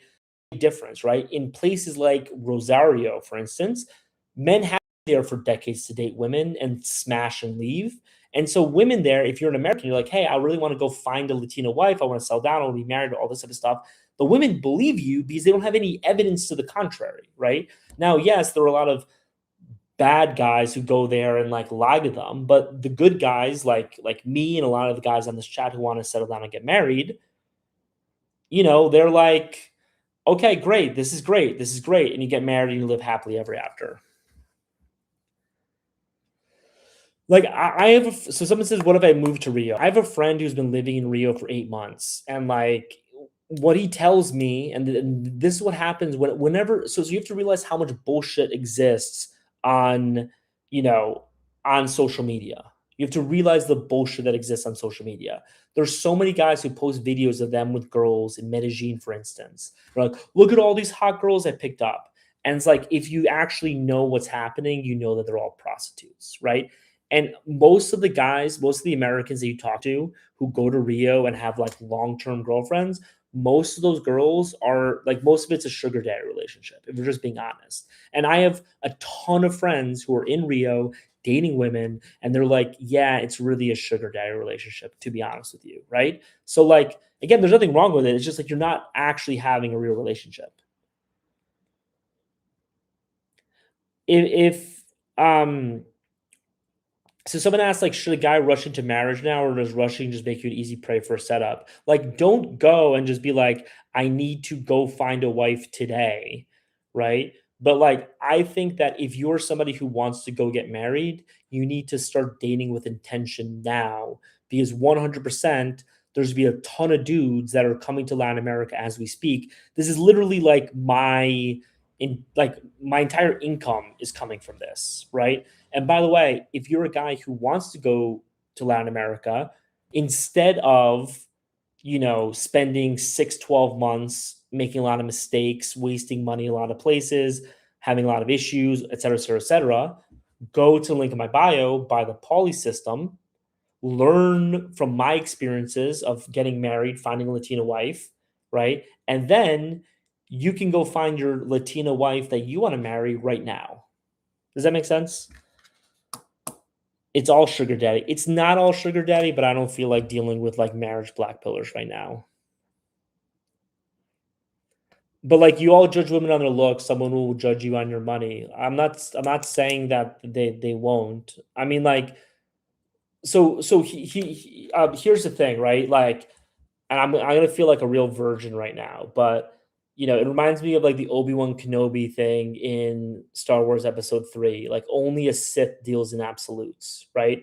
Like people say, like, oh, you judge women on their looks, so I'm gonna judge you on your money. And they do that to excuse women basically acting like prostitutes, right? And it's like, yeah, you know, we do judge you on your looks, and you should judge a man on his ability to provide and be a good husband and be a good provider. But there's a difference between, oh, he is an industrious, hardworking guy who I think is going to really fight and advocate to give me and my children the best life possible. There's a difference between that and I'm going to S anybody's D who brings me on a yacht, right? And it is, again, like I said earlier, there's a reason why Satan, like the word Satan in Greek is either Satan or Diablo, literally means accuser. Like all sin begins with an accusation, right? And so you have this accusation by Lola where she says, "Well, men judge women on their looks. I'm going to judge you on your money." It's like, okay, like if your judgment of guys on their money is, I want a guy who is earnest, hardworking, really wants to provide the best for me and my family, that's great. But I don't think that's what you mean. I think what you mean is, I want a guy who's going to bring me on a yacht, and I'm going to sleep with any guy who can bring me on a yacht. And the same way that I would say to guys, like, you know, um, don't what's it called? Like, don't go after the Medellin thoughts with like the huge butts in their Instagram. Like, that's going to end poorly for you too, right? So I'm telling both sides to be better about it. I didn't say that. I said, yeah, okay, sure. It's fine. I don't know you, so I'm not making a specific accusation about you. I'm just talking about like the mentality. How is being devoted to religion help you with dating in Latin America? Honestly, like I'll be honest, like not really at all. I was an atheist when I was dating in Latin America. I started being reading the Bible and becoming very religious, and then within like 4 months, I met my wife, and she was also kind of religious, but we didn't meet each other through like religiosity. We met each other on Tinder. I just think I got very lucky. I think that God like smiled upon me for some strange reason, but you know that being said, I do think that going to church is a good way to meet a good woman if what you're trying to do is meet a good woman, especially in Latin America. I don't know what that means. I'll bet a small boat for you and I in an hour. I don't do any Discord actually. All right. So as I said, at 7:30 p.m. I'm bringing everything to YouTube. So the people who are watching me on TikTok, go to YouTube. And by the way, people who are on YouTube, we have half an hour together. I'm going to need you guys to give me a lot of comments. We want to keep this train going. BBLs can make it hard for them to get in the right positions. Yeah. Um. No. So like with the marriage, I'm trying to go to Uzbekistan. How do I get there? So many people give me questions. It's just like, why wouldn't you just Google this information? Um. But anyway. Last question from TikTok before I sign off TikTok. And by the way, guys on people on TikTok, just go to YouTube. Search Passport Paulie on YouTube, and you can come here. They're just shit talking Lola. All right, I'm gonna sign off here, and I'm going to go to YouTube. Everyone, follow me on YouTube. All right, so marriage black pillars. What do I mean by that? There are a bunch of people, and it's the similar type of accusation that I was talking about, like Lola making. Is like there are people who say like all women are pros. I don't know what words I can use on YouTube, but like saying like all women are, prostitution's the world's oldest profession and marriage is a form of prostitution. And it's like, yeah, like in a traditional relationship, you do want, a woman, to, clean the house, do all that type of shit, and you want a guy to provide. And so, yeah, you can say like she's just into you for your money, but that's not how it actually works. Like, there's so much more to a marriage than just I pay the bills, you cook the food. Does that make sense? So, so there are a lot of people that just like to sell cynicism. My cynicism that I sell is that I'm black pilled on America, but I'm not black pilled on marriage. Like I think marriage is the best thing in the world by far, you know, not even close. Like there's nothing like if you can find a woman that actually loves you and actually wants to be a life partner with you, there's literally nothing better in the entire world than that. So you should go find that. And people who tell you that that doesn't exist, they're lying to you. I saw a great post. It was like about like PewDiePie.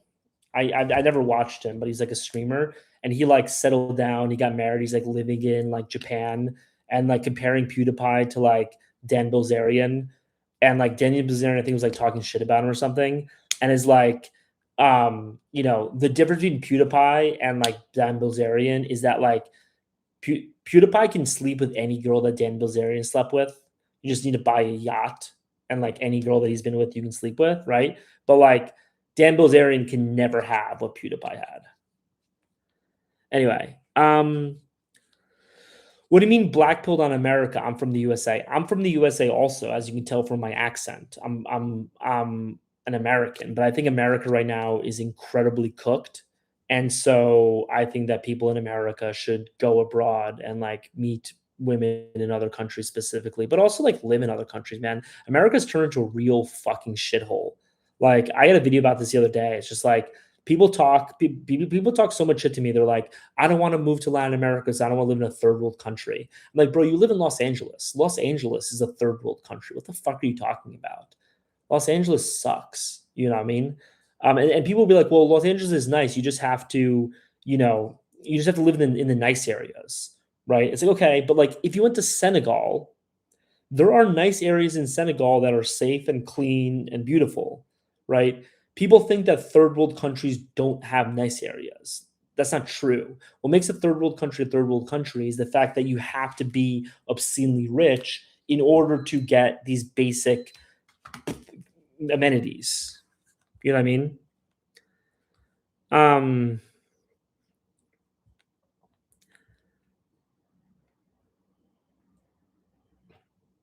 if you treat a girl like royalty in an untouched town, her friends notice and local expectations shift. Do good guys practicing chivalry accidentally trigger a chain reaction that ruins the market and turns Pristines town into the next Medellin? Here's the thing, right? Like, I never said you should treat a girl like royalty. Like, I don't believe in simping over women. I think simping over women is something that's really just is part of the cause of the downfall of dating in America. You shouldn't treat a woman like royalty. Like, why would you treat her like royalty? I don't. You shouldn't even treat royalty like royalty. All humans are equal, right? So don't scrape and bow before her, but like you should treat her with respect. You should treat her chivalrously. You should treat her well, right? And what's going to happen like your like expectations are going to shift, right? But like the question becomes like what are the expectations that are shifting, and what are the actions that you're doing that are changing the expectations, right? So for example, like I don't treat my wife like royalty, right? I don't like buy her diamond rings and like gold stuff and all that type of stuff, partly because I just don't have the money to, right? But like I treat her well. I'm like a good upstanding guy, I provide for us, etc., right? And so like yeah, the expectations shift, but the expectation shifts in a very positive way where now the people that she knows expect the type of behavior that I provide, not the type of behavior that a lot of Latinos provide, right? And that therefore makes it easier for American men that want to stand up and be wholesome good men, right? But you should not go to places and just buy women a bunch of shit because first of all, that just won't lead to your own happiness. That won't lead to their own happiness, and that'll make everybody more miserable. So does that make sense? Never put anyone on a pedestal. 100%, dude. I mean, like, one thing that I've been really like fascinated with, and I'm actually in the middle of reading a bunch of Dostoevsky. Here's the Brothers Karamazov, because he was really fascinated with that subject. Is the subject of narcissism and how simping is like a form of narcissism where like everybody's either a bug or a king, right? And it's like it's what you have to realize. First of all, it's not your fault that you're a narcissist, right? America is a society that makes us all narcissists, but once you realize that, you need to go and overcome that, and you need to start viewing women as women, right? Because here's what happens, right? It's not just that you're simping over the woman and all that type of stuff, right? Like all that's bad, 100%. But the real problem with it is that like if you get the woman, if you win, you're still going to end up being unhappy because you have built this woman into your mind to be this like great queen. And really, she's just like a woman. You know what I mean? She's just like a woman, right? She's just like a person with the same faults and the same wants and desires as everybody, right? And once you realize that, and I talk to a ton of people that have this problem. A ton of what I do is, is working on this issue with people. Is that once you realize that this person is just a person, you lose interest in her, and you start looking for the next supermodel, the next woman that you can treat like royalty, right? And then what happens is you're either going to be she's either going to reject you, which is going to make you go crazy and need her, like in that movie Obsession. I actually haven't seen it. Or you're going to win her over, and then 6 months later you're going to lose interest in her because, or even like the next night you'll lose interest with her because you'll realize that she's just another woman, and the cycle goes on and on and on and on, leading to more misery and unhappiness. It's just not a good way to live. Downtown LA sucks. Yes, Hollywood isn't safe at night, but most suburbs are fine. This is the exact point that I was making though. Like if you go to Senegal, the nice parts of Senegal are really nice, right? That doesn't mean that Senegal isn't a third world country, right? What made America a first world country in 2005 wasn't that the Hollywood Hills were especially nice. It's that a person living in Des Moines, Iowa could have like a really good life. You know what I mean? That's the indicator of a nice country or a bad country. Look at film footage of the United States from the 1990s. It's the most blackpilling thing on earth. Like you just see normal people, you don't see drug addicts everywhere, it's like a nice place to live.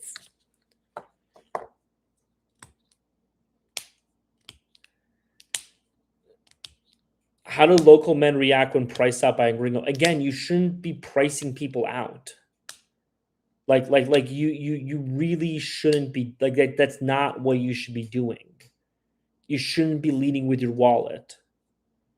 And I have this conversation with people all the time. Again, people who are narcissists. It's like I'm like, you shouldn't lead with your wallet. And they're like, okay, yeah. I want to leave lead with my wallet. But what happens when I leave with my wallet? And I'm like, don't do that. Don't lead with your wallet. It's going to lead you to unhappiness. Look for genuine connections with people. That's it. Most local women prefer local men. I mean, not really. This is the big misnomer, and again, this goes to the whole conversation. The reason why Latinas like Americans isn't because we have more money or a green card or anything like that. The reason why Latinas like American men is because Latinos overwhelmingly treat Latinas like shit. And so, and so guys just treat them better. And it's not like treating them like royalty. Just treat them like a good, normal person, and they're gonna fall in love with you. How do you tell if you or someone else is a narcissist? I don't know, man. I encounter it so often in my life that like I can just, kind of smell it. But also, like, again, like one problem with America is that like all of us have a little bit of narcissism in us, right? So it's not like I'm not saying it's like, my best pickup line, Quanto S. Okay, but like you're not picking anybody up. You're like hiring somebody for work. You know what I mean? Yeah, that's true. Treat people the way you want to be treated. Um,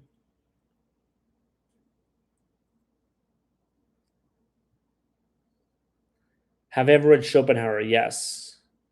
So parts of LA look worse than Mexico, 100%. I remember my first time when I went to Rio de Janeiro, I like I went to like a local like they have a lot of pharmacies in Brazil for some reason. I don't understand why. I wish someone would explain it to me. But like I went to a local pharmacy and I was gonna like buy like shampoo or something, and like I noticed that like nothing was locked up behind glass. I was literally in Copacabana, which is like a crime central. Like you can't walk around with your cell phone out there, but nothing is locked up behind glass. I was just in Los Angeles. I was living in Los Angeles for 3 years, where literally you have to like call an attendant at a CVS in order to get toothpaste. And I was like, how is Los Angeles a first world country and this is a third world country if I can't even buy toothpaste without asking for help? Uh, Hey, bro, I live in LA. Leave our neighborhood alone. Use New York as an example instead. Bro, I lived in Los Angeles for 3 years. I'm not shit talking Los Angeles because I hate Los Angeles. Los Angeles was the last place I lived in America, and it's the reason why I left. So, Um, So, what about Latin America is more attractive to you than Southeast Asia? Nothing. I actually prefer Southeast Asia to Latin America, and I would love to live in Southeast Asia right now. Me and my wife are just like working on a kid, and we don't want to have our kid in Southeast Asia. We want to have our kid in like Europe or Latin America.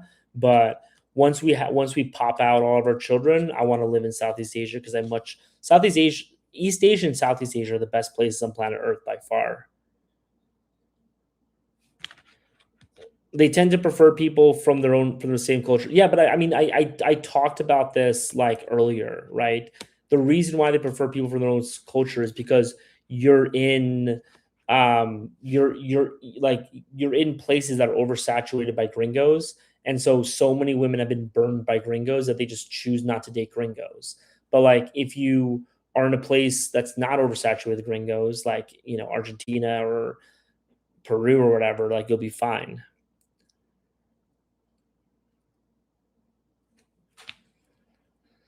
Don't think the UK is a first world country. No, it's not.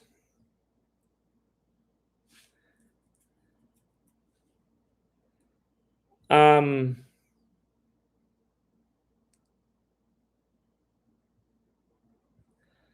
if I'm scaling an online business and my info is public, dude, get over yourself. That's not going to happen. Um, Des Moines getting a lot of hate.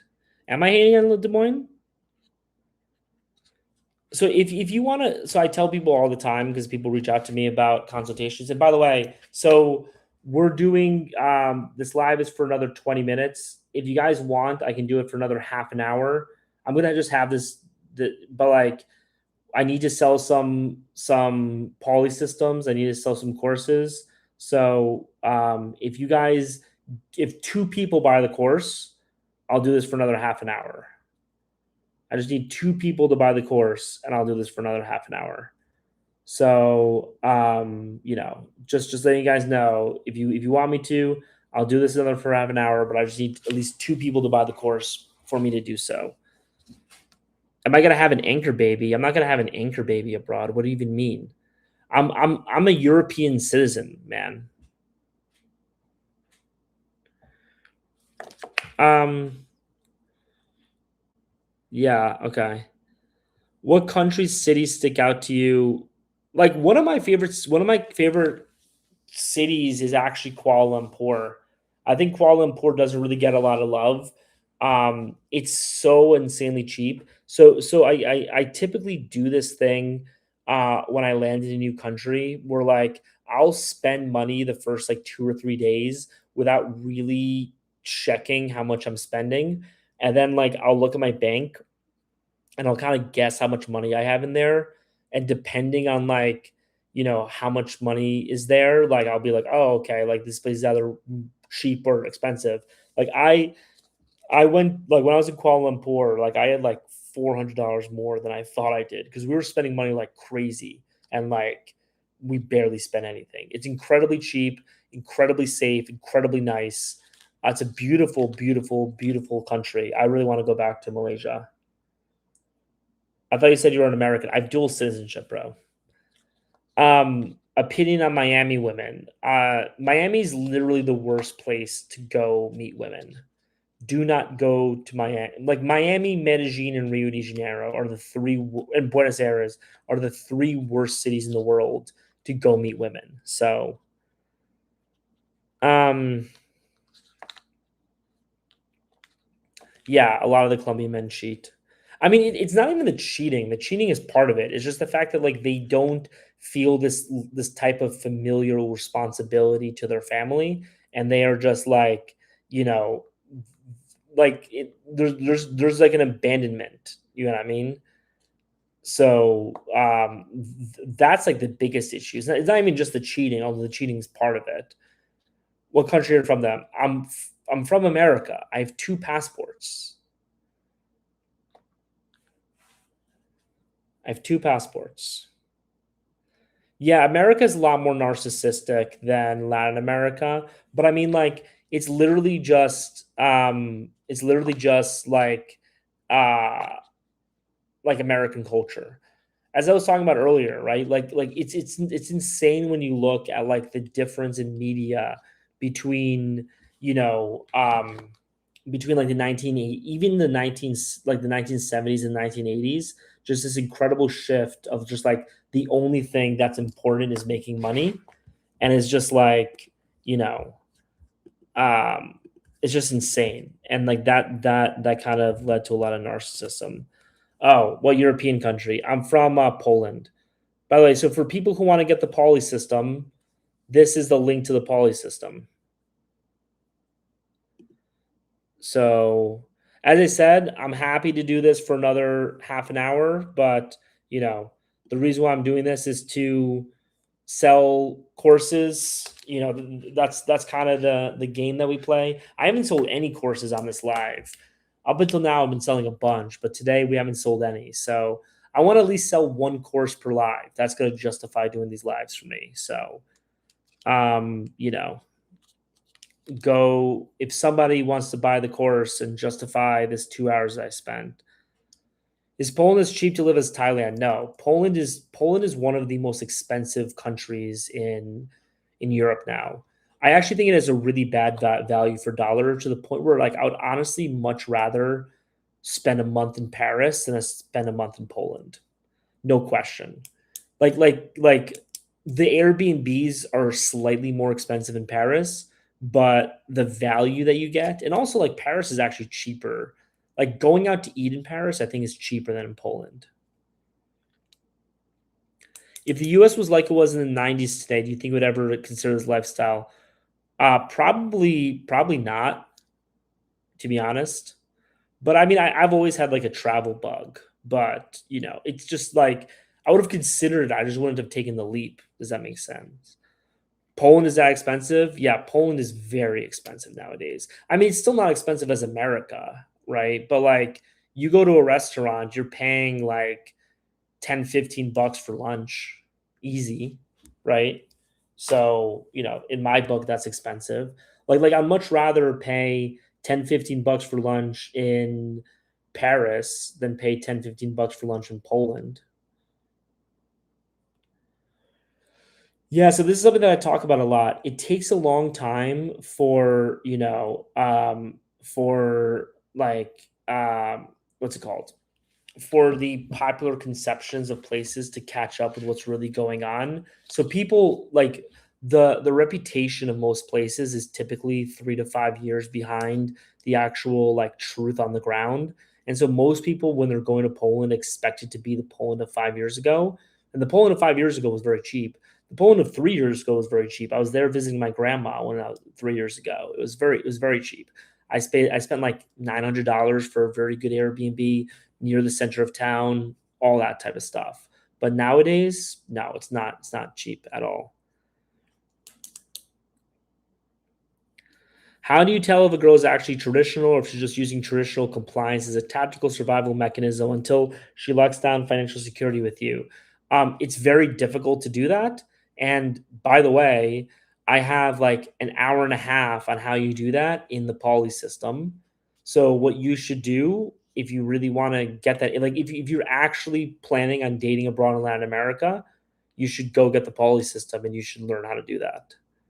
Because that's like I literally talk extensively about that in the Paulie system. So where in Latin America can short brown Middle Eastern men do well in dating? Central America. So you're looking to go to like Panama, Guatemala, um, El Salvador, and like southern Mexico. Awesome. We just got our first purchase of the Paulie system today. I really appreciate that.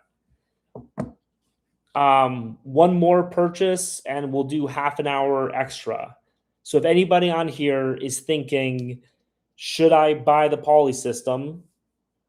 Like if you're thinking, I kind of like if you're like 95% there, but you don't want to pull the trigger. If you want half an hour more of this live, just get the Paulie system. Okay, so someone says, "Can you give me a quick pitch on the Paulie system?" So I'm gonna give a quick pitch right now. Discount code. Um, I'm not gonna give a discount code, but like what I did yesterday, and like I'll extend this offer until today, is that if you buy the Paulie system today, either on this live or after this live, if you buy the Paulie system by the time I wake up tomorrow morning, I'm in Europe. So like, I don't know, like 1 a.m. your time or whatever. I'm gonna throw in a free 15-minute phone call as well. So I'm not giving you a discount, but you can have a free 15-minute one-on-one consultation with me. How does that sound? Anyway, the quick pitch on the Paulie system, and then I'm going to answer the last questions in case nobody else buys it. But the quick pitch on the Paulie system is this: is that it's an 11-hour course. And basically what happened is that like I would just do these consultations. I would feel bad because I would literally just give the same information over and over and over again to the same people. I just get the same fucking spiel over and over and over again. So what I did was I took all of the spiels and then I took all of the information that I know about Latin America and I recorded it for 11 hours. So 5 hours of the Paulie system is literally just a geographic breakdown of all of South America. So if you want to know where you should go in South America, like get the Paulie system. Like it's $200.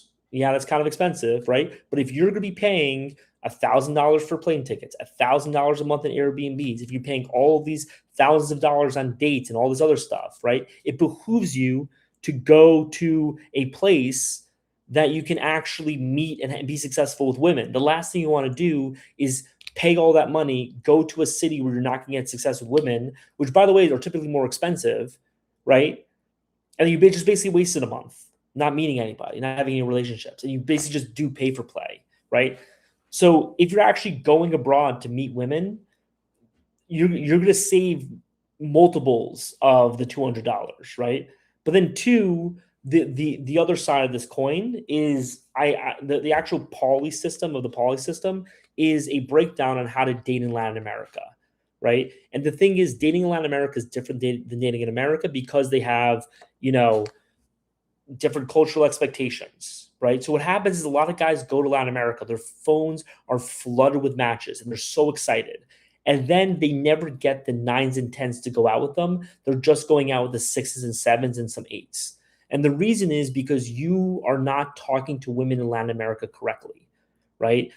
I've learned the differences between Latinas and American girls through years of being in Latin America and being married to a Latina And now I'm telling you those differences so that you don't have to spend months and months sleeping with sixes instead of tens. You can go to Latin America and date a 10 tomorrow.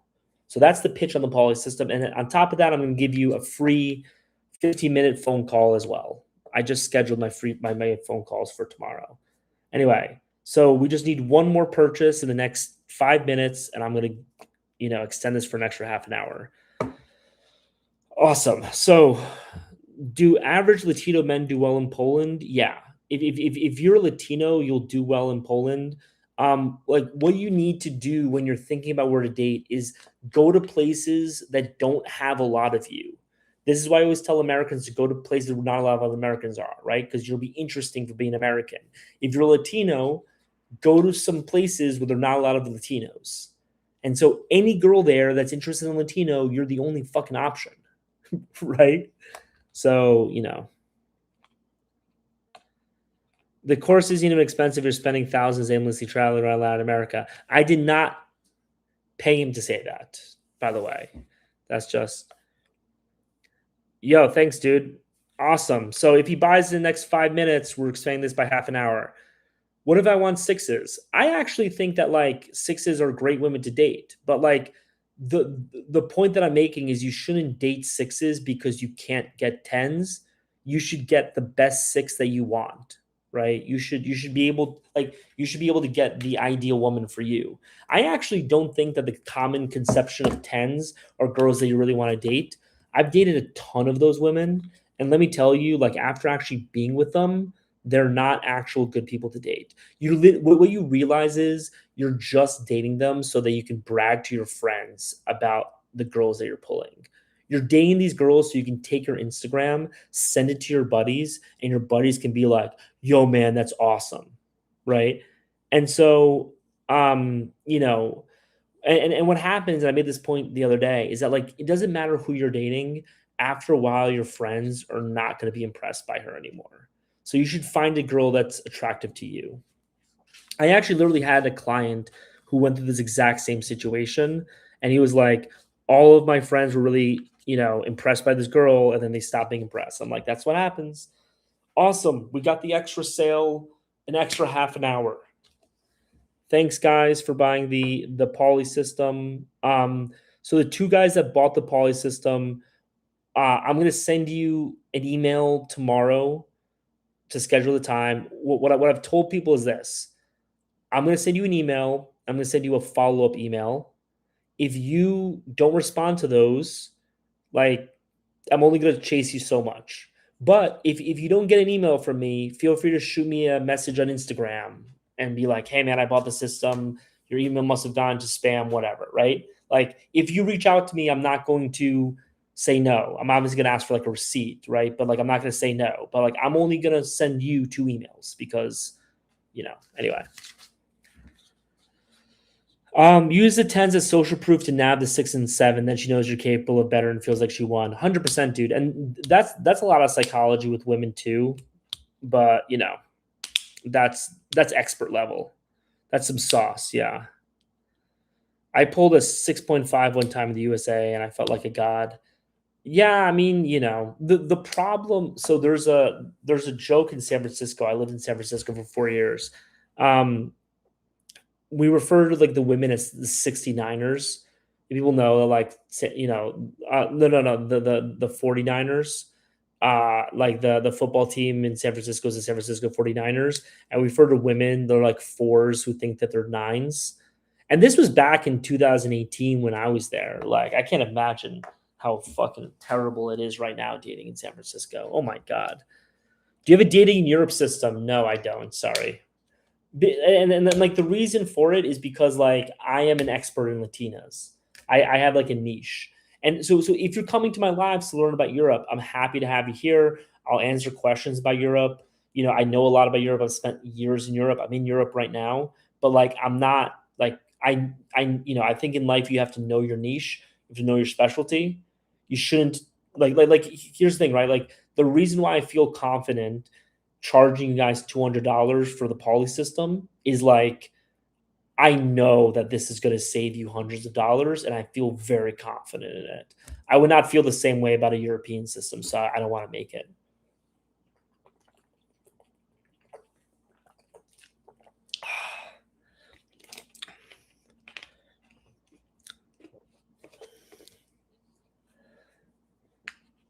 If a guy already pulls top tier girls in the West, he has supreme status leverage overseas. How do you use that edge to filter for high society?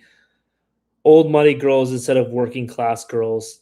Bro, like this, here's the thing. You actually like you don't need the Paulie system. You need like a therapist. And I'm not trying to say that to be mean, man. It's just like this type of plus I'll bet like $100 you're either South Asian or Middle Eastern. There's like a 10% chance you're from East Asia, but I don't think so. East Asians don't really talk like that. Um, and like what I'll say is this mentality that you have talking about dating in this way is the reason why you're unhappy. It's the reason why you're not with girls that make you happy. It's the reason why you are quote unquote pulling top tier girls in the West and you're still on a Passport Bro live because you're hoping that there's some other better girl from you, right? Like this mentality that you have is the thing that's making you unhappy. It's not like the girls you're pulling. Does that make sense? Like you need to change that. You don't need to change the girls that you get. Yeah, dude.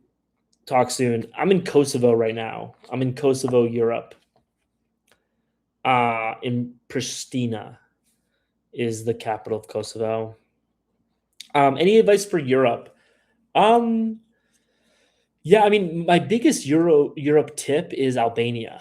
I think Albania. So, like, one of the tragedies. I don't know if tragedy is the right word, but one of the features of traveling abroad is that like Southeast Asia is and East Asia is so much better than Latin America or Europe, just on like a value scale, right? You get so much more value for dollar in Southeast Asia than you do in, you know, I think keeping you, I don't know what that means. You get so much more value for dollar in Southeast Asia than you do in all these other places, right? And it's very difficult to find, it's very difficult to find places in Europe or Latin America that have that same value because like you're just playing a different ball game, right?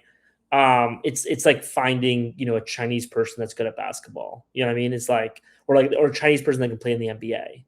Like yeah, there's like Yao Ming, but like how many others are there, right? Um, and that's kind of like when it comes to cities in Europe and Latin America, you can't really compare them to Asia because it's just a different it's a different ball game, right? That being said, Albania is like the one country that I think you can compare to Southeast Asia in terms of value and price. And it's also has a slight edge and just being like the nice thing about Europe versus Southeast Asia is that Europe is a little bit like more put together than Southeast Asia. And so Albania has that a little bit more of like Europeanness, like aesthetic quality that kind of can give it an edge. I still would prefer Southeast Asia over Albania, but like Albania, is kind of the best place in Europe right now. Idiots adore complexity. Yeah, 100%.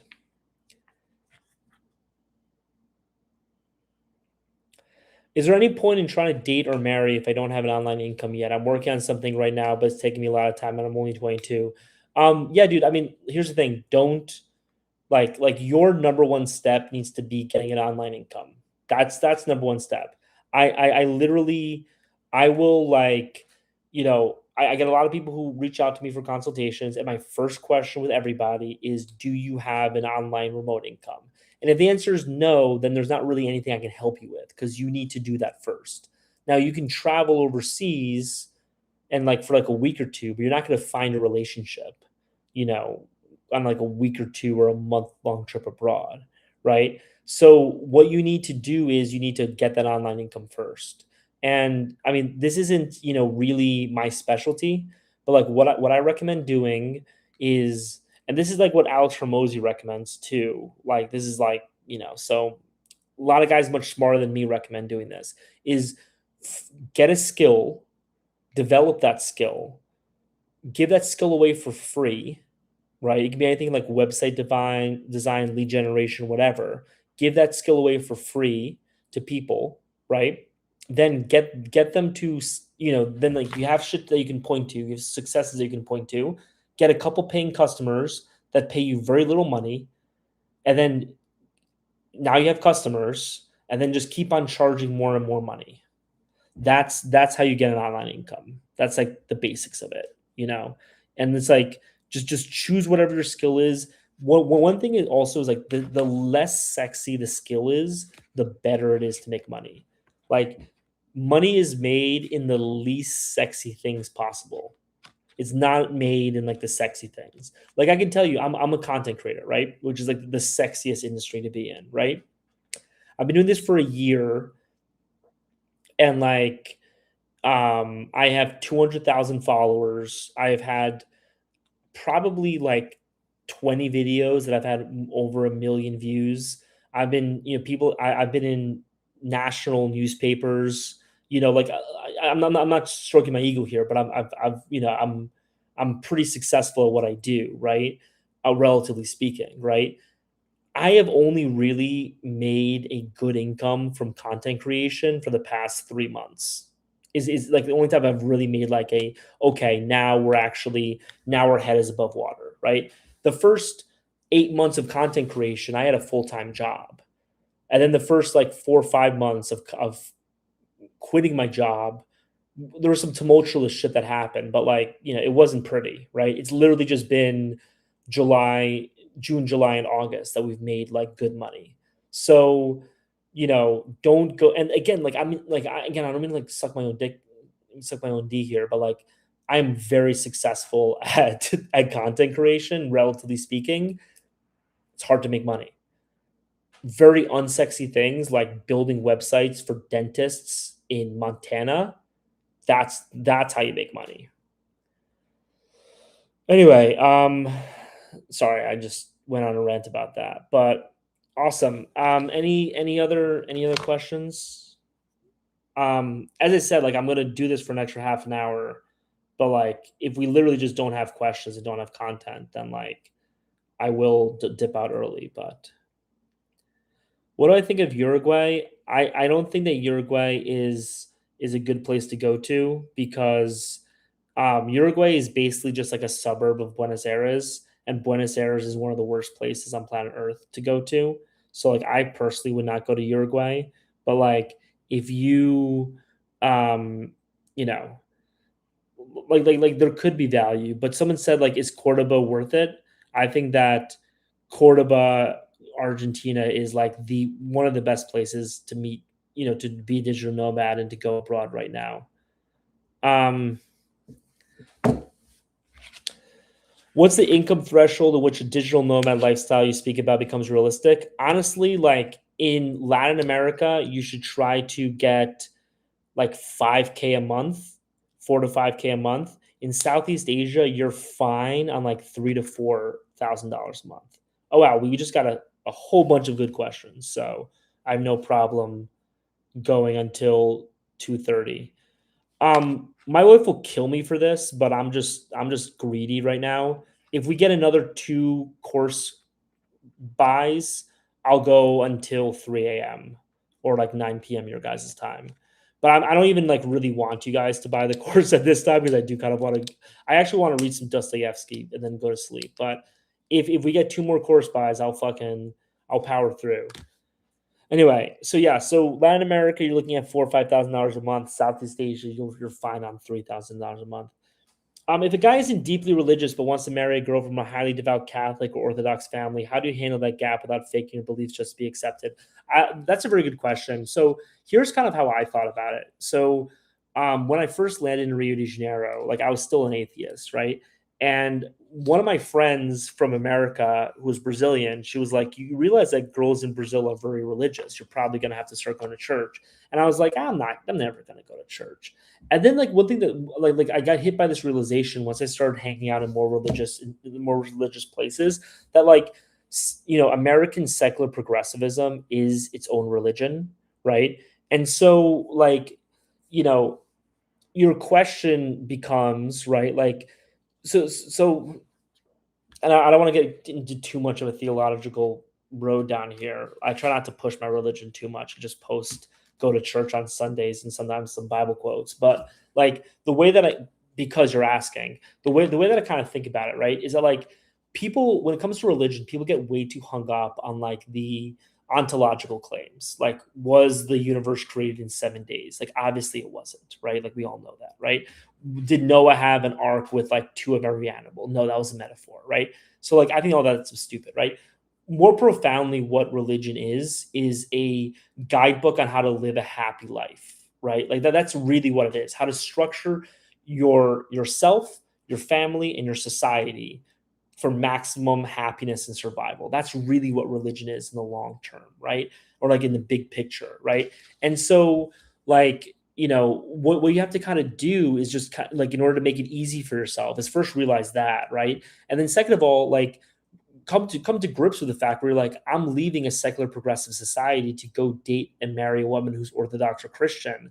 Like, clearly there is some value in this institution because I'm leaving this institution that's failing to go be part of this institution. Now, I'm not telling you that you have to convert and become a rabid person, but like you can develop that appreciation for the local ideology and make it a lot easier for you to interact with it in a productive way so that you can say, like, to our family, look, I don't believe in this, but I respect it. I think that it's created a good thing.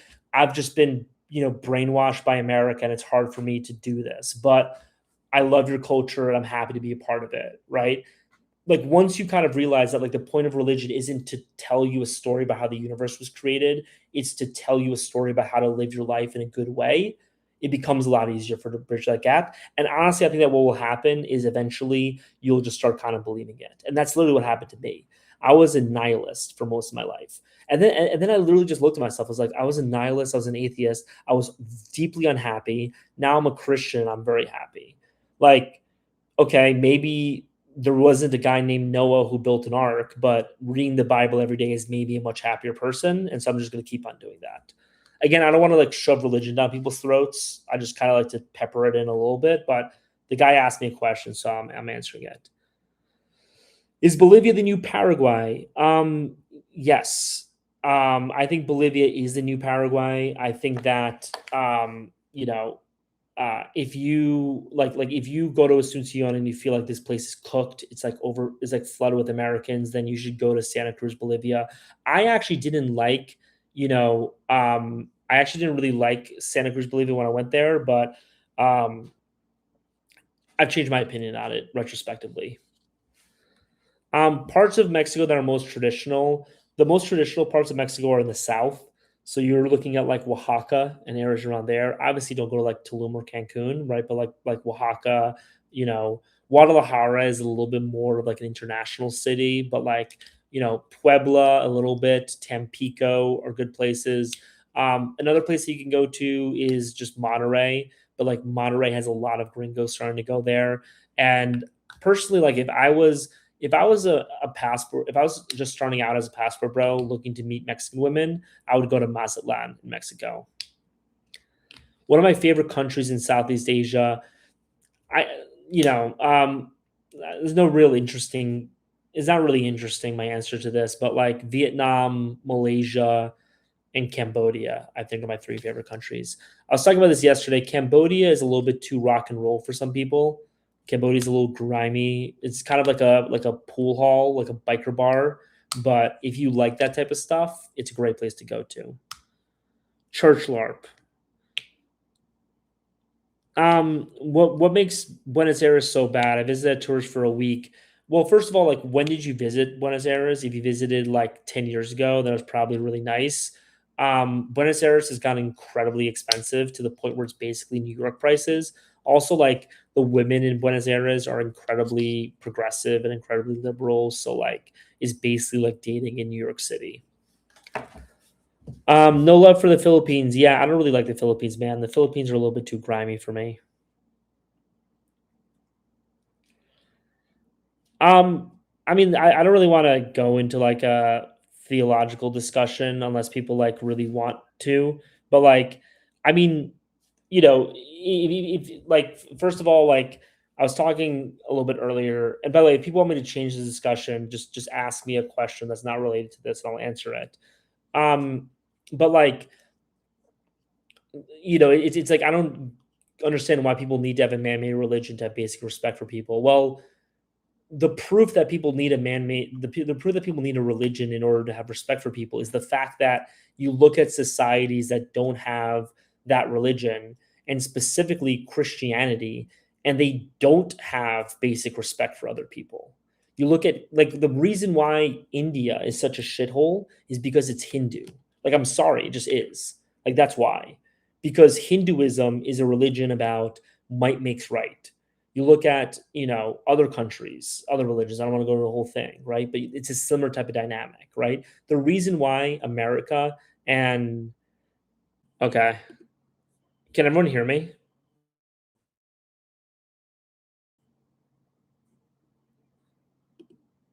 Can, like, somebody just say that, like, you can hear me?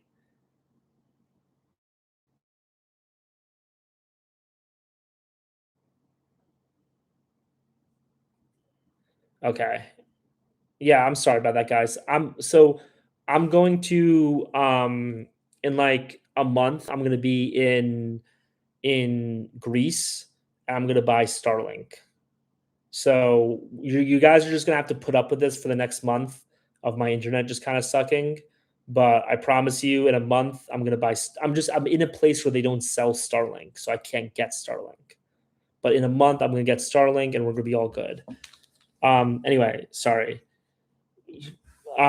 So I guess, like, no one heard me just saying the Christian thing, so I'm just not gonna repeat it, and I'm just gonna move on. Um, yeah, I'm gonna be doing lives every day. No, no, no.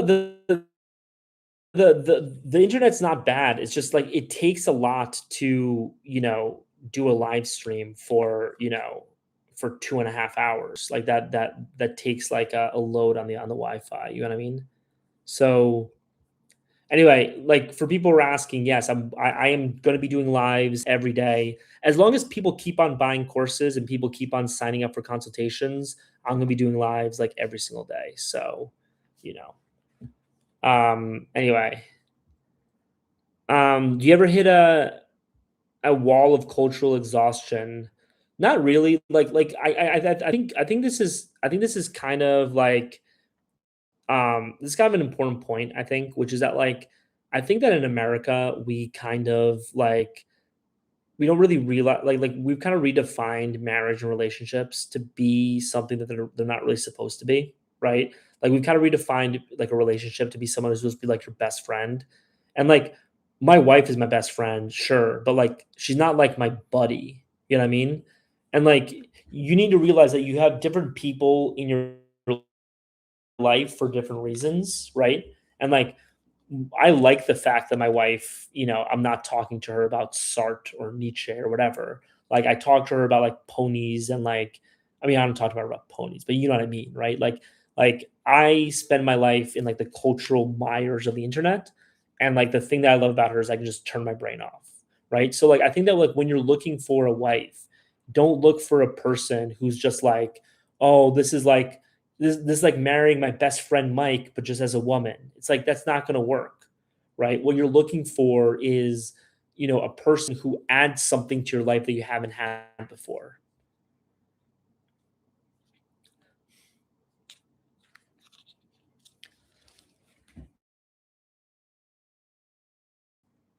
Um, so basically, every major Latin city is cooked with progressive liberal girls. The goal is to go to medium, small sized cities, but it's not almost the same comparing to EU small, medium sized cities.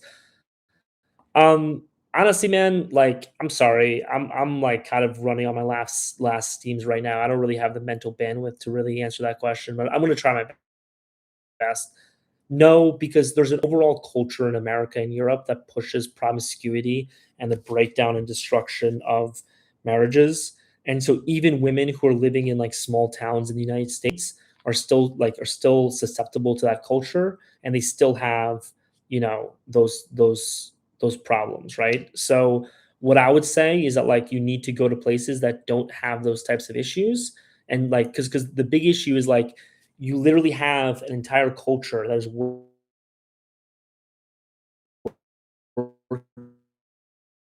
on your wife, you, right? So like people in Latin America and Southeast Asia just aren't a part of that. So like your relationship, fucking shit.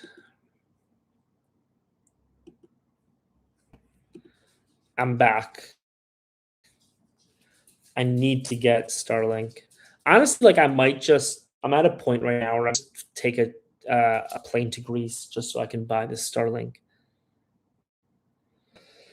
Like 90% of women in the USA are on anti-anxiety meds, which are basically just pill addictions. I looked up and it's actually crazy. It's percent of like no, sorry, it's 35% of married women are on antidepressants, which is just an insane number if you think about it. 35% of married women are on antidepressants. So like, yeah, man, it's you have this whole industry that's just like this whole infrastructure, this whole um, therapy industrial complex that is designed to destroy your life, right? And like, I'm not even like I don't even think I'm being cynical because what happens is if your wife lives a happy life, then like the therapists don't make any money, right? Because she's just like, oh, cool, I'm just gonna stay at home and be happy, right? But if she's suffering from anxiety, if she's suffering from these issues, now she needs prescriptions. If she is miserable, then now she needs talk therapy, right? And like one thing you realize when you kind of do the content game is you realize that every piece of content, I'm not as suave about it. So like we see like therapists who are like going on podcasts, the reason why they're saying what they're saying is to get people to go to therapy, right? And so they're giving you bad advice so that you go to therapy. Bro, is way more than 35%, is more like 70. I mean, I'm pretty sure it is. Like, I'm not saying it's not higher, and I'm not saying there's not like self-medication. I'm just saying like the numbers that I saw says it's 35%. But like I'm not even arguing with you. Like I'm just saying like the official numbers are 35%, and I can see it being like a lot bigger than that. Does that make sense? Like I agree with you that the problem is horrible. It's men though too. I mean, like 100%. I mean, like here's the thing, right? And this goes to the old, Christian saying, "Hate the sin, love the sin."